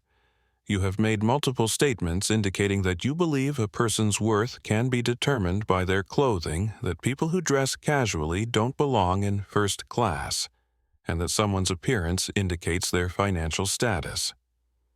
All of these statements were recorded by multiple witnesses and broadcast live on social media. She pulled up James Peterson's livestream on her phone and showed Richard the viewer count, which had climbed to over 5,000 people. Comments were scrolling by faster than anyone could read them, and the hashtag SkyElite discrimination was trending across multiple platforms. Your statements are now part of the permanent record, Mr. Blackwood. They've been seen by thousands of people, recorded by multiple devices, and documented by law enforcement. There's no taking them back. Richard's face was turning red with panic and embarrassment. I was trying to help maintain order. I fly this route every month, and I know how things are supposed to work. And how are things supposed to work? Well, properly dressed passengers, appropriate behavior, maintaining the standards that make first class a premium experience. Standards based on what Richard struggled to find an answer that wouldn't sound discriminatory. Based on proper etiquette and appearance and the kind of behavior you'd expect from people who can afford premium service. Behavior like standing quietly, speaking respectfully, and asking only that crew members do their job professionally. That's not what I meant. What did you mean? Richard realized he was trapped. Every answer he could give would only make him sound worse. He had revealed his true character in front of hundreds of witnesses, and now he was trying to backtrack from statements that had already been broadcast around the world. Victoria was having her own breakdown. The beautiful, confident flight attendant who had believed her appearance and authority made her untouchable was staring at the destruction of everything she had built her life on. I was just doing my job, she said, her voice rising with desperation. I was following procedures. When passengers don't look like they belong in first class, we're supposed to verify their credentials. By refusing to scan their boarding pass by using our judgment to assess potential security risks. Security risks based on what criteria? Victoria's mouth opened and closed as she struggled to find an answer that wouldn't sound overtly racist. But there was no good answer because her entire approach had been based on racial profiling and socioeconomic prejudice. Based on experience and training and professional judgment about passenger behavior patterns. Passenger behavior patterns that correlate with people who don't typically fly first class, and you determine who typically flies first class, how Victoria was trapped in the same logical cage that had caught Richard. Every answer she could give would only confirm that her decisions had been based on prejudice rather than legitimate security concerns. Derek Morrison was still trying to convince himself that this was all an elaborate hoax. Look, even if you are some kind of executive, that doesn't change the fact that you were acting suspiciously. You refused to provide proper identification, you became argumentative when questioned, and you tried to intimidate staff with threats about legal action. Mr. Morrison, Officer Thompson interjected. I was present for most of these interactions. This passenger provided identification when requested, remained calm throughout multiple confrontations, and only mentioned legal action after being subjected to discrimination. But she was dressed inappropriately for first class. According to what dress code? Derek gestured wildly at Alicia's casual attire. Look at her hoodies and jeans in first class. Come on. You know, that's not appropriate for premium service, actually, Alicia said quietly. SkyElite Airways has no published dress code for passengers. Your objections to my clothing are based on your personal prejudices, not company policy.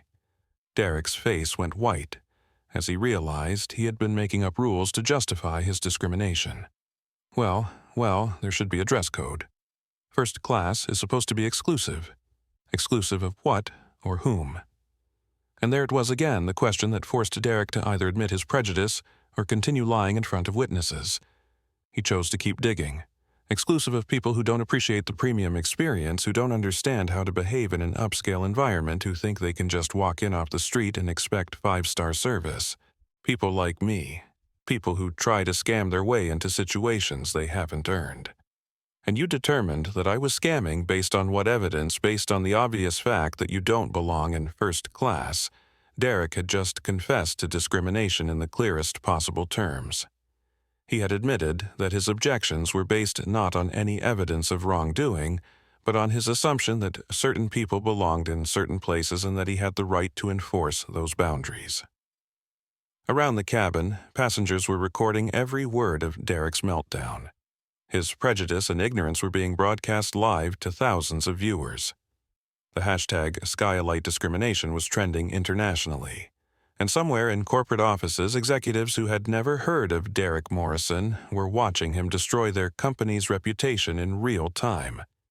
Jessica Williams, the young flight attendant who had tried to de-escalate the situation, stepped forward with trembling hands. "Miss Brooks, I want to apologize for not speaking up sooner. I knew this was wrong from the beginning, but I was too scared of losing my job to challenge Miss Ashford's authority." Alicia looked at Jessica with compassion. "Jessica, you're not responsible for your supervisor's behavior, but you are responsible for your own choices going forward. I understand, and I want you to know that not all of us think like they do. Some of us became flight attendants because we wanted to help people and provide good service to everyone, regardless of what they look like. I appreciate your honesty, Jessica, and I want you to know that employees who demonstrate integrity and professionalism will have opportunities for advancement in the new SkyElite organization." Victoria heard the implication and felt a stab of panic. "Wait. You can't fire me based on one incident. I've been with this airline for 8 years. I have seniority. I have rights." "Miss Ashford," Alicia replied calmly, "you have the right to be treated fairly by your employer. You do not have the right to discriminate against passengers based on their race or appearance. You violated federal civil rights laws, company policies, and basic human decency." "I never mentioned race. I never said anything about race." "You didn't have to. Your actions spoke louder than words." Richard Blackwood was beginning to understand the full scope of his disaster. "Look, maybe I spoke hastily. Maybe I made some poor choices in how I expressed myself. But surely we can work this out quietly without making a big public scene. Mr. Blackwood, you made this a public scene when you stood up in front of a cabin full of recording passengers and declared that I didn't belong in first class based on my appearance. You made it public when you accused me of fraud and theft without any evidence. You made it public when you revealed your belief that certain people belong in certain places and that you have the right to enforce those boundaries." She gestured toward the phones that were still recording throughout the cabin. "This story is already public, Mr. Blackwood. It's been viewed by thousands of people, shared across social media platforms, and picked up by news outlets. There's no putting this genie back in the bottle." Derek Morrison was still in denial, but his desperation was beginning to show. "This is entrapment. You deliberately dressed down and acted suspiciously to provoke a response. You were trying to trick us into discriminating against you. Mr. Morrison, I was dressed casually and behaved politely throughout every interaction. If you consider those things suspicious or provocative, that says more about your prejudices than it does about my behavior. But you were recording us. You were gathering evidence to use against us. I was documenting how SkyElite employees treat passengers who don't fit their preconceived notions. The fact that you consider fair treatment to be a threat suggests that you know your behavior was inappropriate." Officer Thompson was filling out her incident report, documenting every confession and admission that the 3 discriminators had made. "Miss Brooks, do you want to press formal charges against any of these individuals?" Alicia considered the question carefully. "I want to ensure that they face appropriate consequences for their actions, but I also want to focus on preventing future incidents rather than just punishing past behavior." She turned to address the entire cabin, her voice carrying the authority of someone who had just revealed herself to be the most powerful person in the room.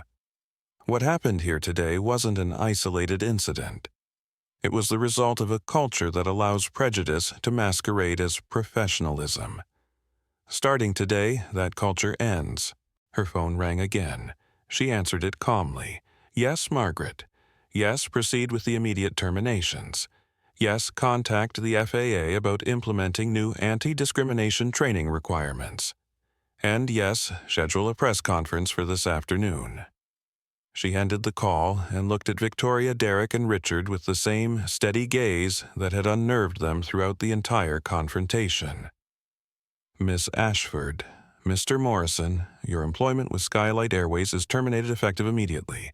Security will escort you from the premises and you will receive final paperwork within 24 hours. You can't fire me, Victoria shrieked, her composure finally cracking completely. I have a contract, I have seniority, I have rights. You had a contract, Alicia corrected, which you voided when you discriminated against passengers based on their race. You had seniority which you forfeited when you violated federal civil rights laws, and you have rights which you chose to ignore when you denied them to others. Derek was shaking his head in disbelief. 12 years. 12 years of loyal service, and you're throwing it away because of one misunderstanding. Mr. Morrison, this wasn't a misunderstanding. This was a choice. You chose to assume I was a criminal based on my appearance. You chose to refuse to verify my credentials. You chose to escalate the situation rather than do your job professionally, and now you're choosing to face the consequences. Richard Blackwood was frantically pulling out his phone. I'm calling my lawyer. This is defamation. This is harassment. You can't destroy someone's reputation based on a few comments taken out of context. Mr. Blackwood, your comments weren't taken out of context. They were recorded in their entirety and broadcast live to thousands of viewers. Your reputation wasn't destroyed by me, it was destroyed by your own words and actions. The cabin fell silent again as the full weight of what had just happened settled over everyone. 3 people had walked into this confrontation believing they held all the power, confident in their prejudices, secure in their assumptions about who belonged where, and who had the right to make those determinations. In the span of an hour, they had been revealed as examples of everything wrong with discriminatory thinking. They had confessed to their prejudices in front of hundreds of witnesses. They had been fired, banned, and made infamous, and their downfall had been broadcast live to the world. But the story wasn't over yet, because Alicia Brooks was about to show that true power doesn't come from the ability to diminish others, it comes from the capacity to lift them up. The transformation of the aircraft cabin was immediate and dramatic. Where moments before there had been conflict and tension, now there was a strange mixture of shock, vindication, and uncertainty about what would happen next. Alicia Brooks stood in the center of what had become an impromptu courtroom, watching as the full weight of consequences settled on the people who had discriminated against her. Victoria Ashford was no longer the confident, beautiful authority figure who had controlled the cabin just minutes earlier. Her perfect makeup was beginning to smudge as tears of panic and rage started to flow. Her elegant uniform, which had been a symbol of her power and status, now looked like a costume she was no longer entitled to wear. "This isn't over," she said, her voice shaking with a combination of fury and desperation. "I'm going to sue you for wrongful termination. I'm going to sue the airline. I'm going to sue everyone involved in this setup." "Miss," Ashford Officer Thompson interjected, "you might want to focus on the criminal charges you're about to face rather than civil lawsuits you can't win." Derek Morrison was equally distraught, but his reaction was different. Where Victoria was angry, Derek seemed broken. 12 years in the airline industry, and it was all ending because he couldn't see past his own prejudice. "My wife is going to kill me," he muttered, staring at the floor. "We just bought a house. Our daughter starts college next year. How am I going to explain this? How am I going to find another job? Maybe you should have thought about that before you decided to discriminate against passengers," Marcus Williams said from his seat in economy. "Actions have consequences, and you chose your actions." Richard Blackwood was frantically making phone calls, trying to reach his lawyer, his business partners, anyone who might be able to help him contain the damage. But even as he spoke, he could see his social media notifications exploding with tags and mentions as the video of his discriminatory statements spread across the internet. "This is going to destroy my business," he said into his phone. "I need crisis management. I need media control. I need—" He paused, listening to the voice on the other end. "What do you mean, you can't represent me? What do you mean it's a conflict of interest?" Alicia watched their individual meltdowns with the calm observation of someone who had seen the consequences of prejudice before. She felt no pleasure in their downfall, but she also felt no sympathy. These were not victims of circumstance. They were people who had chosen to discriminate and were now facing the natural consequences of those choices. Her phone rang again. This time it was Thomas Patterson, her CFO. Thomas, perfect timing. Yes, I want immediate implementation of the new protocols. Contact all department heads and schedule emergency training sessions. And please make sure the media knows that we're taking swift action to address discrimination in our operations." She listened for a moment, then continued. "Also, I want Jessica Williams promoted to head purser on this flight effective immediately. She showed courage in speaking up when it mattered, and we need to reward that kind of integrity." Jessica Williams, who'd been standing quietly near the galley, looked up in shock. "Miss Brooks, I don't know what to say. Say you'll help us create a culture where every passenger is treated with dignity and respect, regardless of their appearance or background." "Yes, ma'am, absolutely." Alicia ended the call and addressed the entire cabin.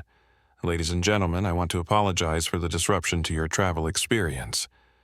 What you witnessed today was unacceptable, and it represents everything that SkyElite Airways is committed to changing."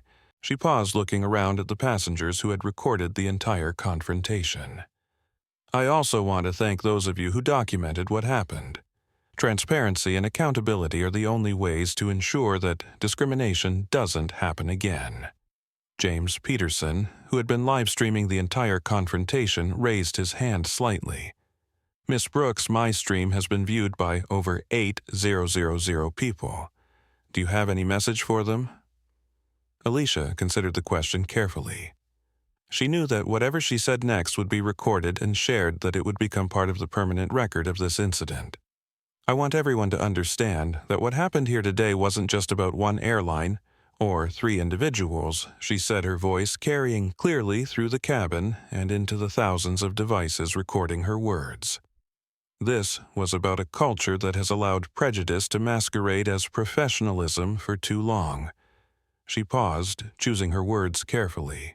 "Discrimination doesn't just hurt the people who are targeted, it damages everyone. It creates a society where people are judged by their appearance rather than their character, where assumptions take the place of evidence, where prejudice is mistaken for wisdom." The cabin was absolutely silent as she spoke. Even Victoria, Derek, and Richard had stopped their individual dramas to listen. Starting today, SkyElite Airways will be an airline where every passenger is treated with dignity and respect.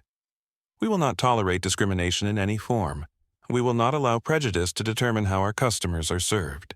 And we will hold ourselves accountable to the highest standards of professionalism and human decency. She looked directly into James Peterson's camera. "To everyone watching this, you have the power to demand better.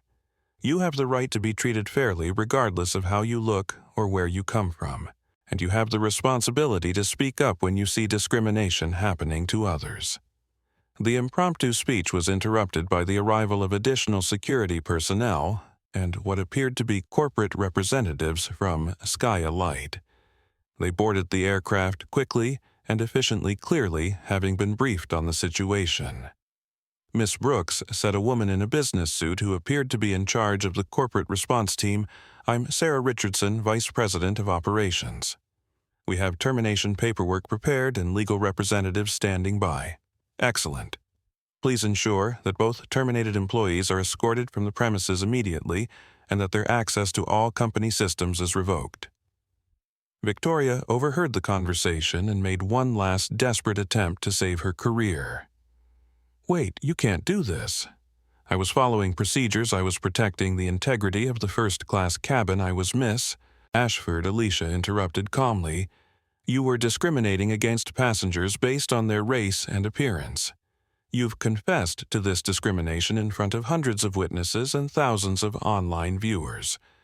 Your employment is terminated, and your actions are being referred to federal authorities for civil rights violations." Derek Morrison was led away quietly, his head hanging in shame. He had destroyed his career and his family's financial security because he couldn't see past his own prejudices. The man who had spent 12 years in the airline industry was leaving it in disgrace, recorded and broadcast for the world to see. Richard Blackwood was still on his phone, frantically trying to control the damage to his reputation and business interests.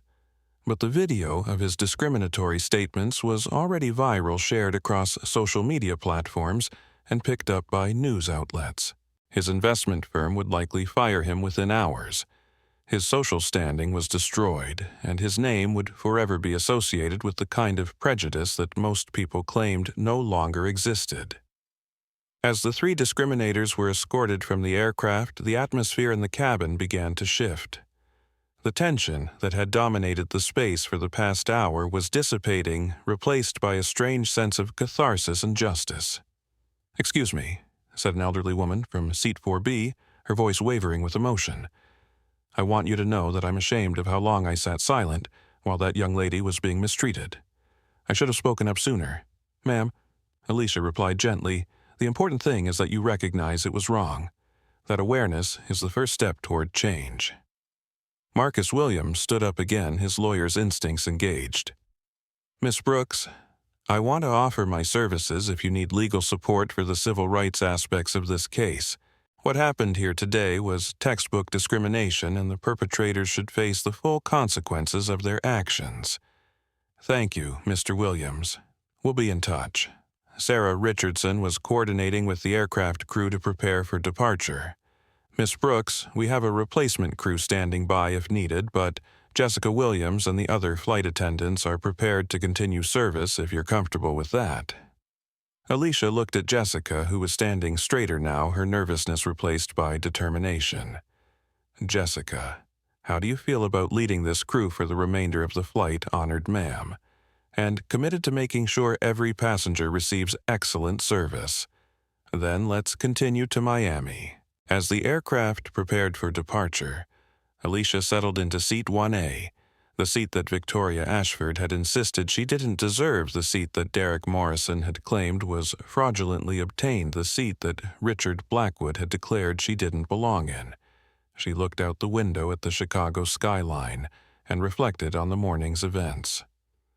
In the span of 2 hours, she had exposed the depth of discrimination within her own company, fired 2 employees who had violated basic human decency, banned a passenger who thought his wealth entitled him to treat others as inferior, and sent a message that prejudice would not be tolerated under her leadership. But, more importantly, she had demonstrated that power and authority came with the responsibility to protect the dignity of everyone, especially those who society might consider powerless. Jessica Williams approached with a crystal glass of champagne and a warm, genuine smile. "Welcome aboard, Miss Brooks. Is there anything I can get for you? Just a commitment that every passenger on every flight will receive this same level of respect and professionalism. You have it, ma'am, from all of us. As SkyElite Flight 447 pushed back from the gate and began its journey to Miami, the story of what had happened in first class was already spreading around the world. The hashtag SkyElite discrimination was trending globally. News outlets were reaching out for interviews, and somewhere in corporate boardrooms across the aviation industry, executives were reviewing their own policies and training programs, wondering if their companies were next. The flight itself was smooth and professional. Jessica Williams and her crew provided excellent service to every passenger, treating each person with the dignity and respect they deserved. The atmosphere in the cabin was lighter somehow, as if the removal of the toxic prejudice had allowed everyone to breathe more freely. But the real impact of the morning's events was only beginning to be felt. Because Alicia Brooks had done more than fire 3 people, she had created a moment of accountability that would ripple through the airline industry and beyond. By the time SkyElite Flight 447 touched down in Miami at 1:15 p.m., the story of what had happened in first class had exploded across the internet with the force of a digital hurricane. The hashtag SkyElite discrimination was trending #1 worldwide on Twitter, Instagram, and TikTok. News outlets from CNN to the BBC were running breaking news segments, and Alicia Brooks was about to discover that her decision to conduct an undercover assessment had created a cultural moment that extended far beyond airline policy. As passengers disembarked, many stopped to speak with Alicia personally. Marcus Williams handed her his business card. "Miss Brooks, if you need any legal support for the civil rights aspects of this case, please don't hesitate to call. What happened today was wrong, but your response was exemplary." James Peterson, whose live stream had been viewed by over 15,000 people during the flight, approached with obvious excitement. Miss Brooks, my video has been shared over 50,000 times already. People are calling it a masterclass in how to handle discrimination with dignity and power. I appreciate that, but I hope the real lesson people take away is that everyone deserves to be treated with respect regardless of their position or authority. The elderly woman from seat 4B, who had introduced herself as Margaret Davis, stopped to speak as well. Dear, I want you to know that you've inspired this old lady to speak up the next time I see someone being treated unfairly. I've been too comfortable staying silent for too long. Mrs. Davis, that means more to me than you can possibly know. As Alicia walked through Miami International Airport, she was recognized by passengers and airport employees who had already seen the viral videos. Some approached for selfies, others simply nodded their appreciation, and a few airport workers thanked her for standing up against discrimination. Her phone had been buzzing constantly throughout the flight, with calls from reporters' requests for interviews and messages from corporate communications teams trying to manage the rapidly expanding story. By the time she reached the airport exit, she had missed calls from the Today Show, Good Morning America, 60 Minutes, and a dozen other major news programs. Outside the terminal, a small crowd of reporters had already gathered. Somehow, word of her arrival had leaked, and the media was ready with cameras and microphones. Alicia paused, realizing that whatever she said next would be recorded and broadcast around the world. Miss Brooks, shouted several reporters simultaneously. Can you tell us what happened on the flight? Are you planning to sue? What changes are you implementing at SkyElite? Alicia held up her hand for quiet, and the crowd fell silent with the respect accorded to someone who had just become a symbol of justice standing up to prejudice. What happened today on SkyElite Flight 447 was unacceptable. She began, her voice carrying clearly across the gathered crowd. 3 individuals chose to discriminate against me based on my race and appearance. They assumed that because I was a young black woman dressed casually, I couldn't possibly belong in first class. She paused, choosing her words carefully. But this story isn't really about me. It's about the thousands of passengers who face discrimination, everyday passengers who don't have the power or platform to demand accountability. It's about the culture that allows prejudice to masquerade as professionalism. What actions are you taking against the employees involved? Called out a reporter from CNN.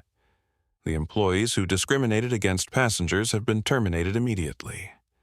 The passenger who supported and encouraged their discrimination has been permanently banned from flying with any Meridian Holdings subsidiary, and we are cooperating fully with federal authorities regarding potential civil rights violations. Are you planning to sue for damages? Asked another reporter. This was never about money or personal restitution. This was about exposing a culture of discrimination and implementing changes to ensure it never happens again. SkyElite Airways will be implementing comprehensive anti-discrimination training, new accountability measures, and a zero-tolerance policy for prejudice in any form. What message do you have for other passengers who might face similar discrimination? Alicia looked directly into the cameras, knowing that her words would be heard by millions of people around the world. Document everything. Speak up when it's safe to do so. Demand accountability. And remember that your dignity and worth as a human being are not determined by what you're wearing or what you look like. She paused, then added, and to the people in positions of authority, whether you're a flight attendant, a manager, a security guard, or a CEO, remember that power comes with responsibility. The responsibility to treat everyone with dignity and respect, especially those who society might consider powerless. Miss Brooks, some people are saying you entrapped the employees by dressing down deliberately. How do you respond to that? I was dressed casually but appropriately. If airline employees consider casual clothing suspicious or provocative, that reveals more about their prejudices than it does about my choices. Every passenger, regardless of how they're dressed, deserves professional service and basic human dignity. As she finished the impromptu press conference, her phone buzzed with a text from Thomas Patterson. Stock up 12% since the story broke. Board unanimously supports your actions. Media requests flooding in from around the world. The economic impact was already being felt. Despite initial concerns about negative publicity, investors were responding positively to SkyElite's swift action against discrimination. The company's stock price was rising as the market rewarded decisive leadership and principled decision-making. But the real impact was measured in the thousands of comments, shares, and testimonials pouring in from people who had experienced similar discrimination. Social media was filling with stories of passengers who had been profiled, questioned, or humiliated based on their appearance. The conversation Alicia had sparked was opening up decades of suppressed experiences and long overdue accountability. The emergency board meeting at Meridian Holdings headquarters in New York was unlike any corporate gathering in the company's history. Every board member had seen the viral videos. Every executive had fielded calls from reporters, and everyone understood that they were witnessing a watershed moment that would define their company's future. Alicia participated via video conference from Miami, still wearing the same casual hoodie and jeans that had triggered the morning's discrimination. The juxtaposition wasn't lost on anyone. The most powerful person in the room was dressed like a college student, while the executives in expensive suits were hanging on her every word. The first question we need to address, Alicia began, is whether this was an isolated incident or a pattern of behavior. Based on my preliminary review of complaint records, this appears to be part of a broader cultural problem. Thomas Patterson, the CFO, pulled up data on his laptop. I've been reviewing customer service complaints from the past 2 years. We have 127 documented incidents of passengers claiming discriminatory treatment, with 89% of those complaints involving passengers of color. How many of those complaints resulted in employee discipline? 12, and of those, only 3 resulted in termination. The silence in the conference room was damning. SkyElite Airways had been tolerating discrimination complaints, allowing prejudiced employees to continue serving passengers and creating a culture where bias was tolerated as long as it wasn't too obvious.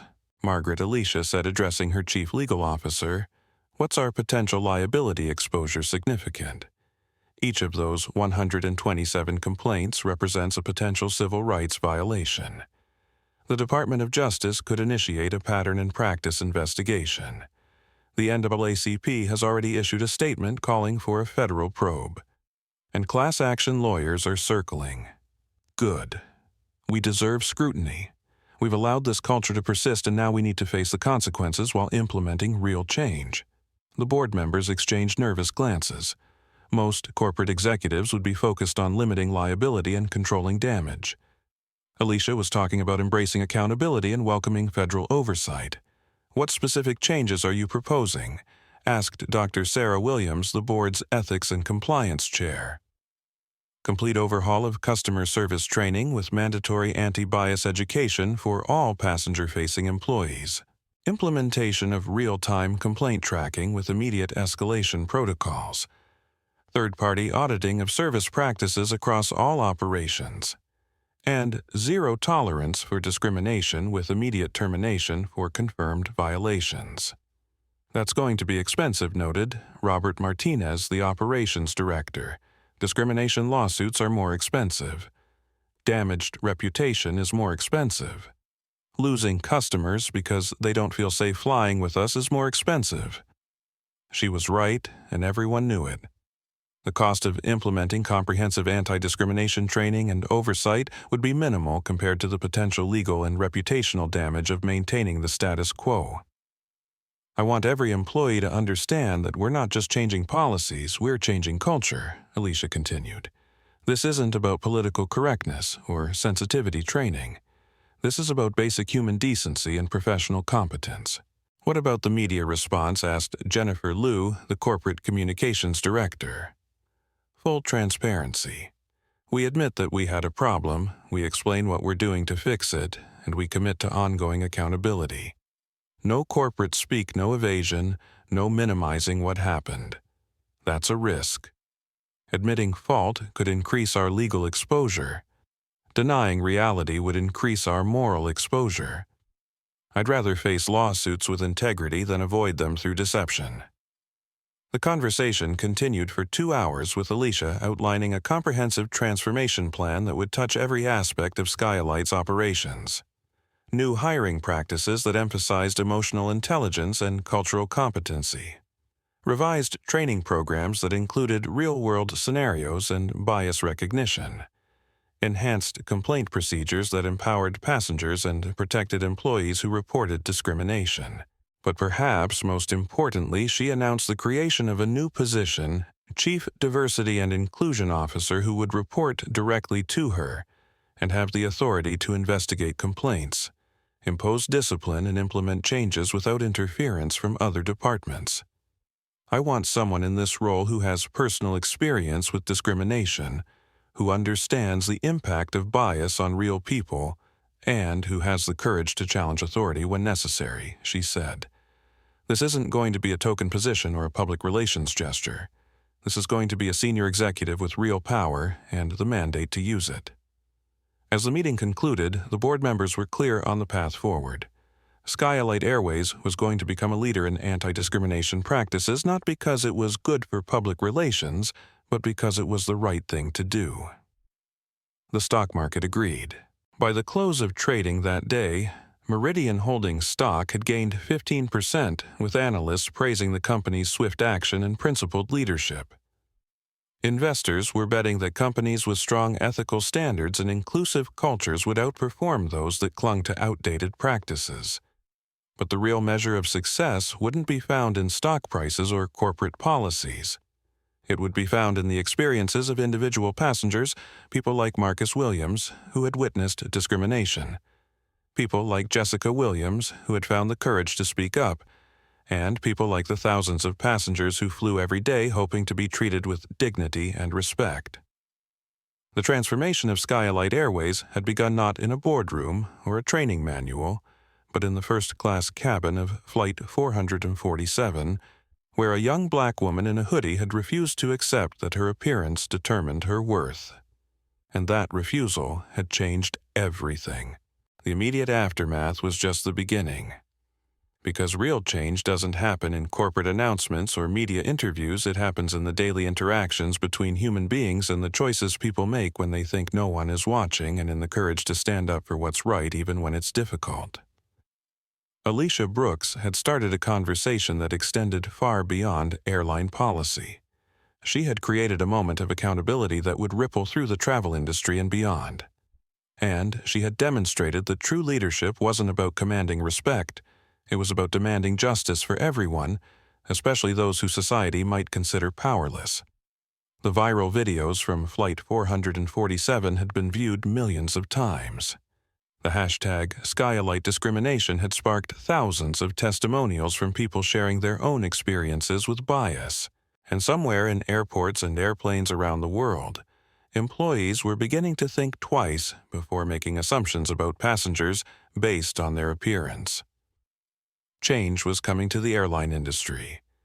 Not because of regulations or lawsuits, but because one woman had refused to accept discrimination and had the power to do something about it. The question now was whether that change would be lasting, meaningful, and transformative, or whether it would fade into corporate memory like so many other moments of awakening. Alicia Brooks was determined to ensure it would be the former, because she understood that real power isn't measured by the ability to fire employees or change policies. It's measured by the capacity to create a world where everyone is treated with dignity and respect, regardless of their appearance, background, or status. The immediate aftermath was over. The real work was just beginning. The Atlanta unemployment office was crowded on Tuesday morning, filled with the usual mix of people seeking work, filing claims, and attending mandatory job search workshops. In the far corner, hunched over a computer terminal and trying to remain invisible, sat Victoria Ashford. 6 months earlier, she had been the head purser on international flights, commanding attention and respect with her beauty and authority. Now, she was just another unemployed person struggling to find work in an economy that had little patience for people with her particular baggage. Victoria's fall from grace had been swift and merciless. Within hours of her termination from SkyElite, the viral video of her discriminatory behavior had been viewed millions of times. Her name, her face, and her words had become synonymous with workplace prejudice and abuse of authority. What had once been her greatest asset, her striking appearance, had become a liability as people recognized her from the infamous footage. She had applied for over 50 jobs in the past 6 months, flight attendant positions with other airlines, customer service roles, hospitality management, retail sales, anything that might provide a paycheck and a fresh start. But every potential employer conducted internet searches on applicants, and Victoria's search results were a disaster. Victoria Ashford, racist flight attendant. SkyElite discrimination scandal. Flight crew fired for bias. The first page of Google results was filled with articles, videos, and commentary about her behavior on Flight 447. No amount of explaining could overcome the evidence of her own words recorded and broadcast for the world to see. Her personal life had suffered equally. Friends had distanced themselves, embarrassed to be associated with someone who had become internet infamous for the wrong reasons. Her boyfriend of 3 years had broken up with her after his colleagues began making jokes about dating the racist flight attendant. Her family in Tennessee had begged her to come home and lay low until the attention died down. But the attention never died down. The viral video had taken on a life of its own, becoming a teaching tool in diversity training programs, a case study in business schools, and a reference point for discussions about workplace discrimination. Victoria Ashford had become a permanent symbol of what not to do, how not to behave, and why bias training was necessary. The job search computer terminal was slow and frustrating, like everything else in her life had become. She was filling out an application for a retail position at a department store, a job that would pay less in a year than she used to make in a month, when she heard a familiar voice behind her. "Victoria, is that really you?" She turned to see Jennifer Walsh, a former flight attendant colleague from her early days with SkyElite. Jennifer looked successful and well-dressed, clearly still employed in the industry that Victoria had been cast out of. "Hi, Jennifer," Victoria said quietly, trying to minimize the conversation before anyone else noticed. "I heard what happened, but I couldn't believe it. I mean, you always had strong opinions about passengers, but I never thought you'd—" Jennifer trailed off, clearly uncomfortable with the direction of the conversation. "I never thought I'd what? Become a viral video, lose my career, become unemployable." Jennifer shifted nervously. "Look, I'm not judging you, but what you said to that passenger, it was pretty bad, Victoria. And the way you kept doubling down even when it was clear you were wrong. I was doing my job. I was protecting the integrity of the first-class cabin." Even now, 6 months later, Victoria couldn't fully acknowledge the extent of her misconduct. She had convinced herself that she had been following proper procedures, that the passenger had been suspicious, that the whole situation had been blown out of proportion by social media and political correctness. Jennifer looked at her with something between pity and disbelief. "Victoria, you accused a passenger of fraud and theft based on her appearance. You called security on a woman whose only crime was being black and wearing casual clothes. How is that protecting anything except your own prejudices?" The words hit Victoria like a physical blow. Even former colleagues who had once laughed at her harsh judgments about passengers were now distancing themselves from her behavior. "You don't understand what it was like," Victoria said defensively. "She was acting suspiciously. She didn't look like she belonged in first class. You were just being racist," Jennifer interrupted. "And now you're unemployed because you couldn't see past your own bias long enough to do your job professionally." Jennifer walked away, leaving Victoria alone with the computer terminal and the harsh reality of her situation.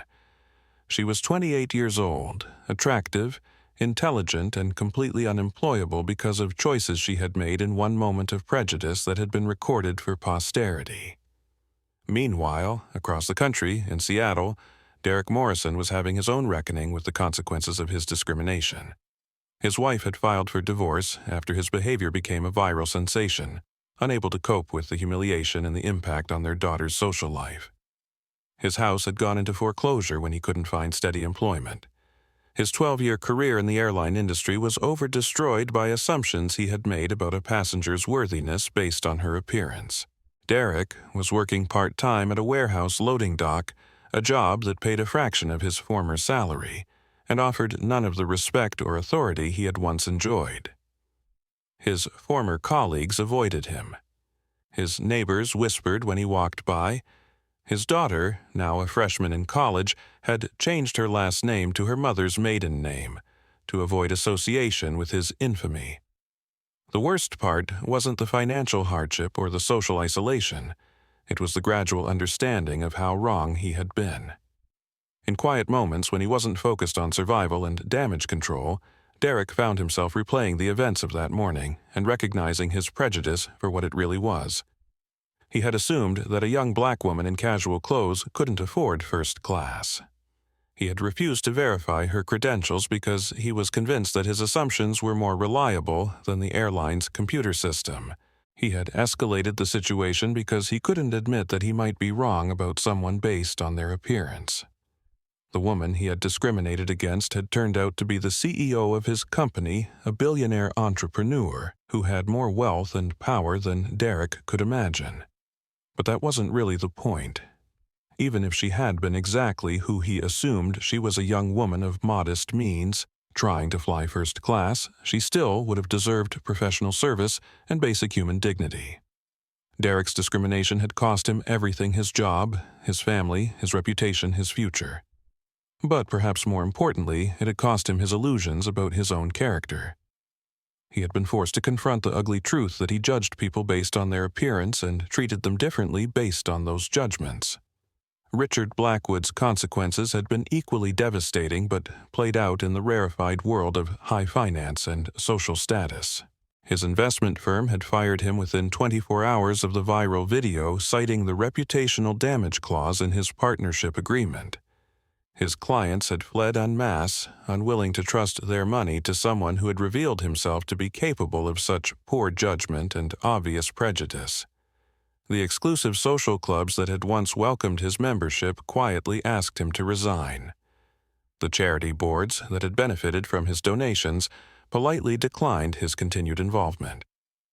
The Manhattan social circle that had once revolved around wealth and status suddenly found that certain kinds of behavior were beyond redemption regardless of bank account balances. Richard had moved to Florida, where he hoped to rebuild his career and reputation away from the New York financial community that had made him persona non grata. But even in Miami, his past followed him.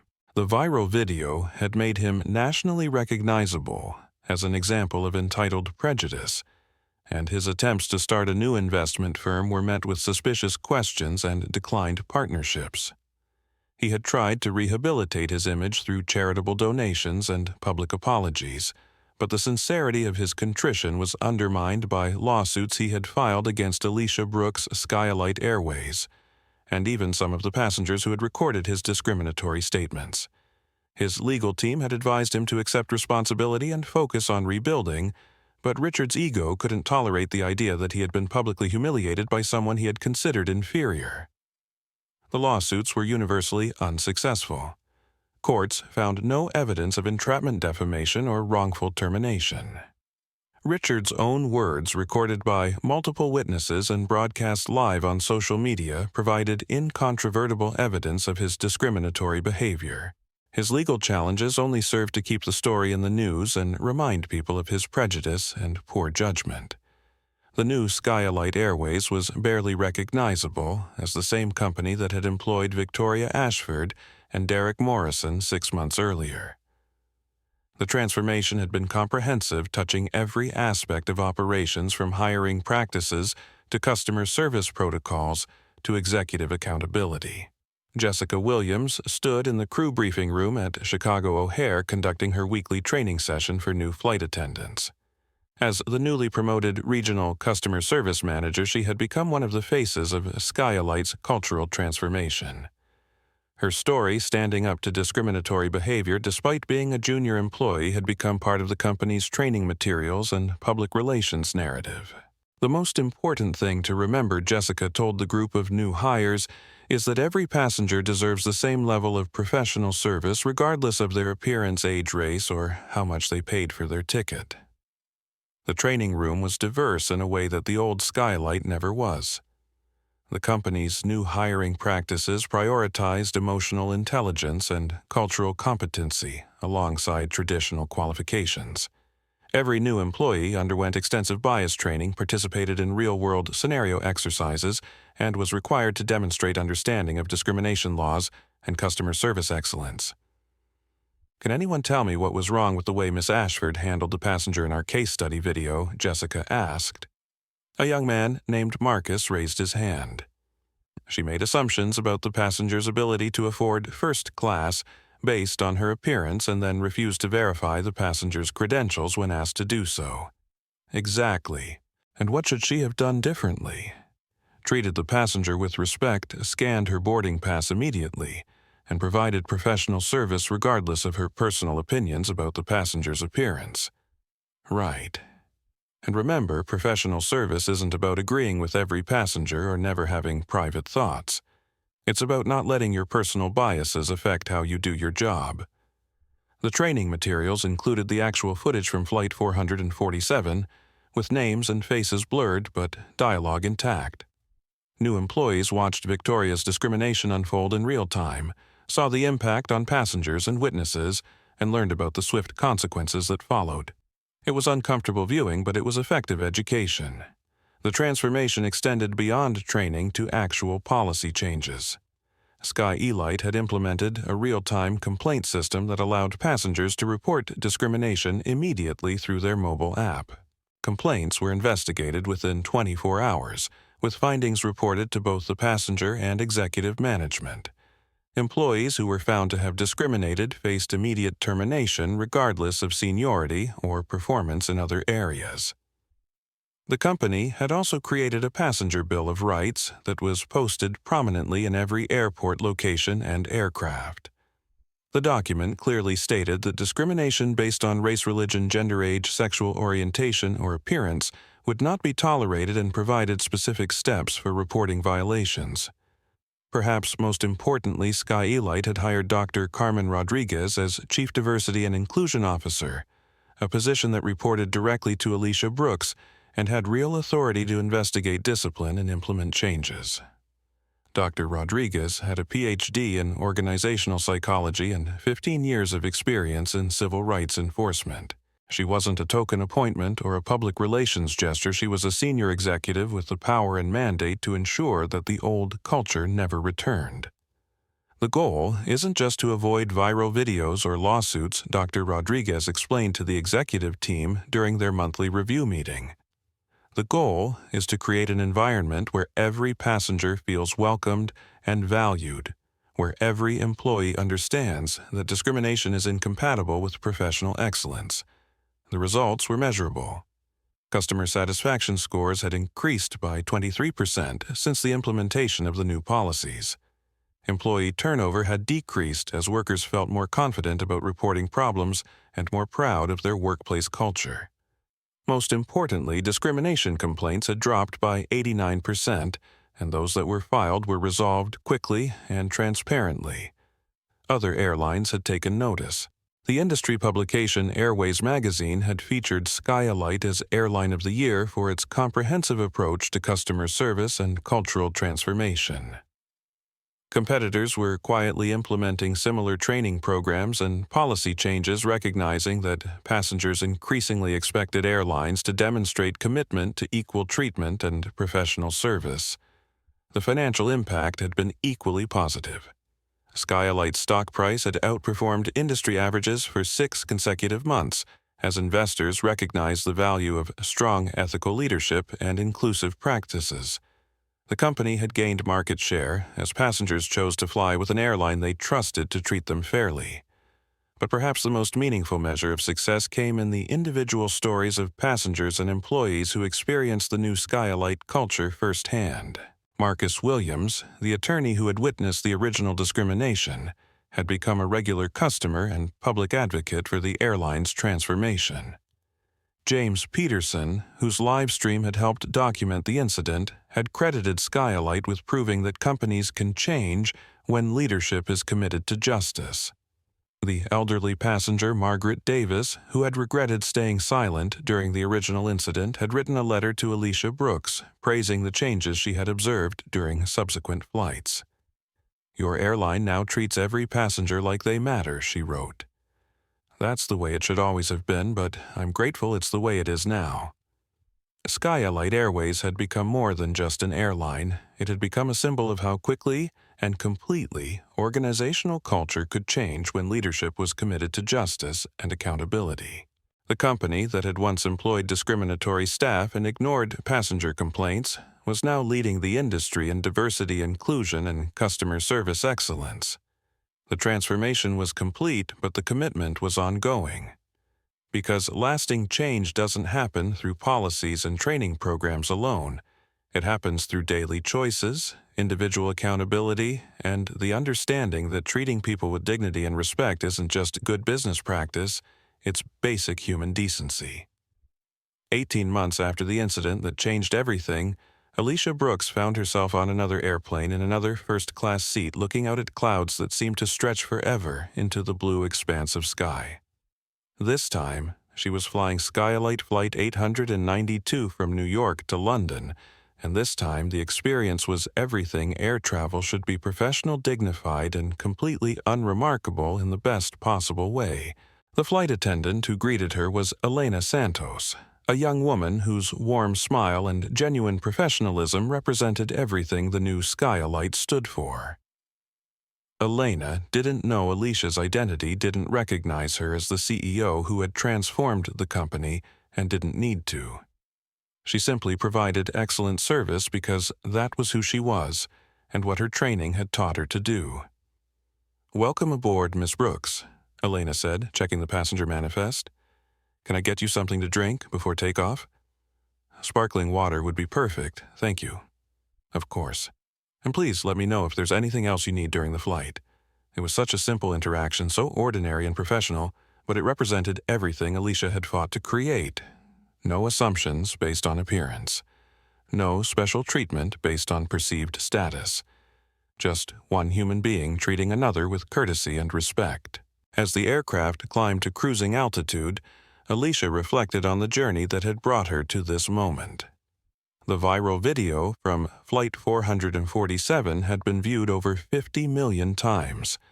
The hashtag SkyElite discrimination had sparked a global conversation about workplace bias and customer service. The three people who had discriminated against her had faced real consequences for their choices. But more importantly, meaningful change had taken root. SkyElite Airways was now recognized as an industry leader in diversity and inclusion. Other companies across multiple sectors had adopted similar training programs and accountability measures. The conversation about discrimination had moved beyond social media trends to become part of corporate governance and business strategy.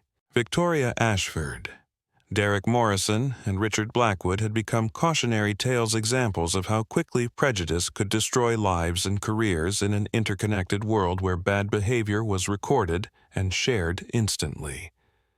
Their downfall had been swift and public, but it had also created space for better people to rise and better practices to take hold.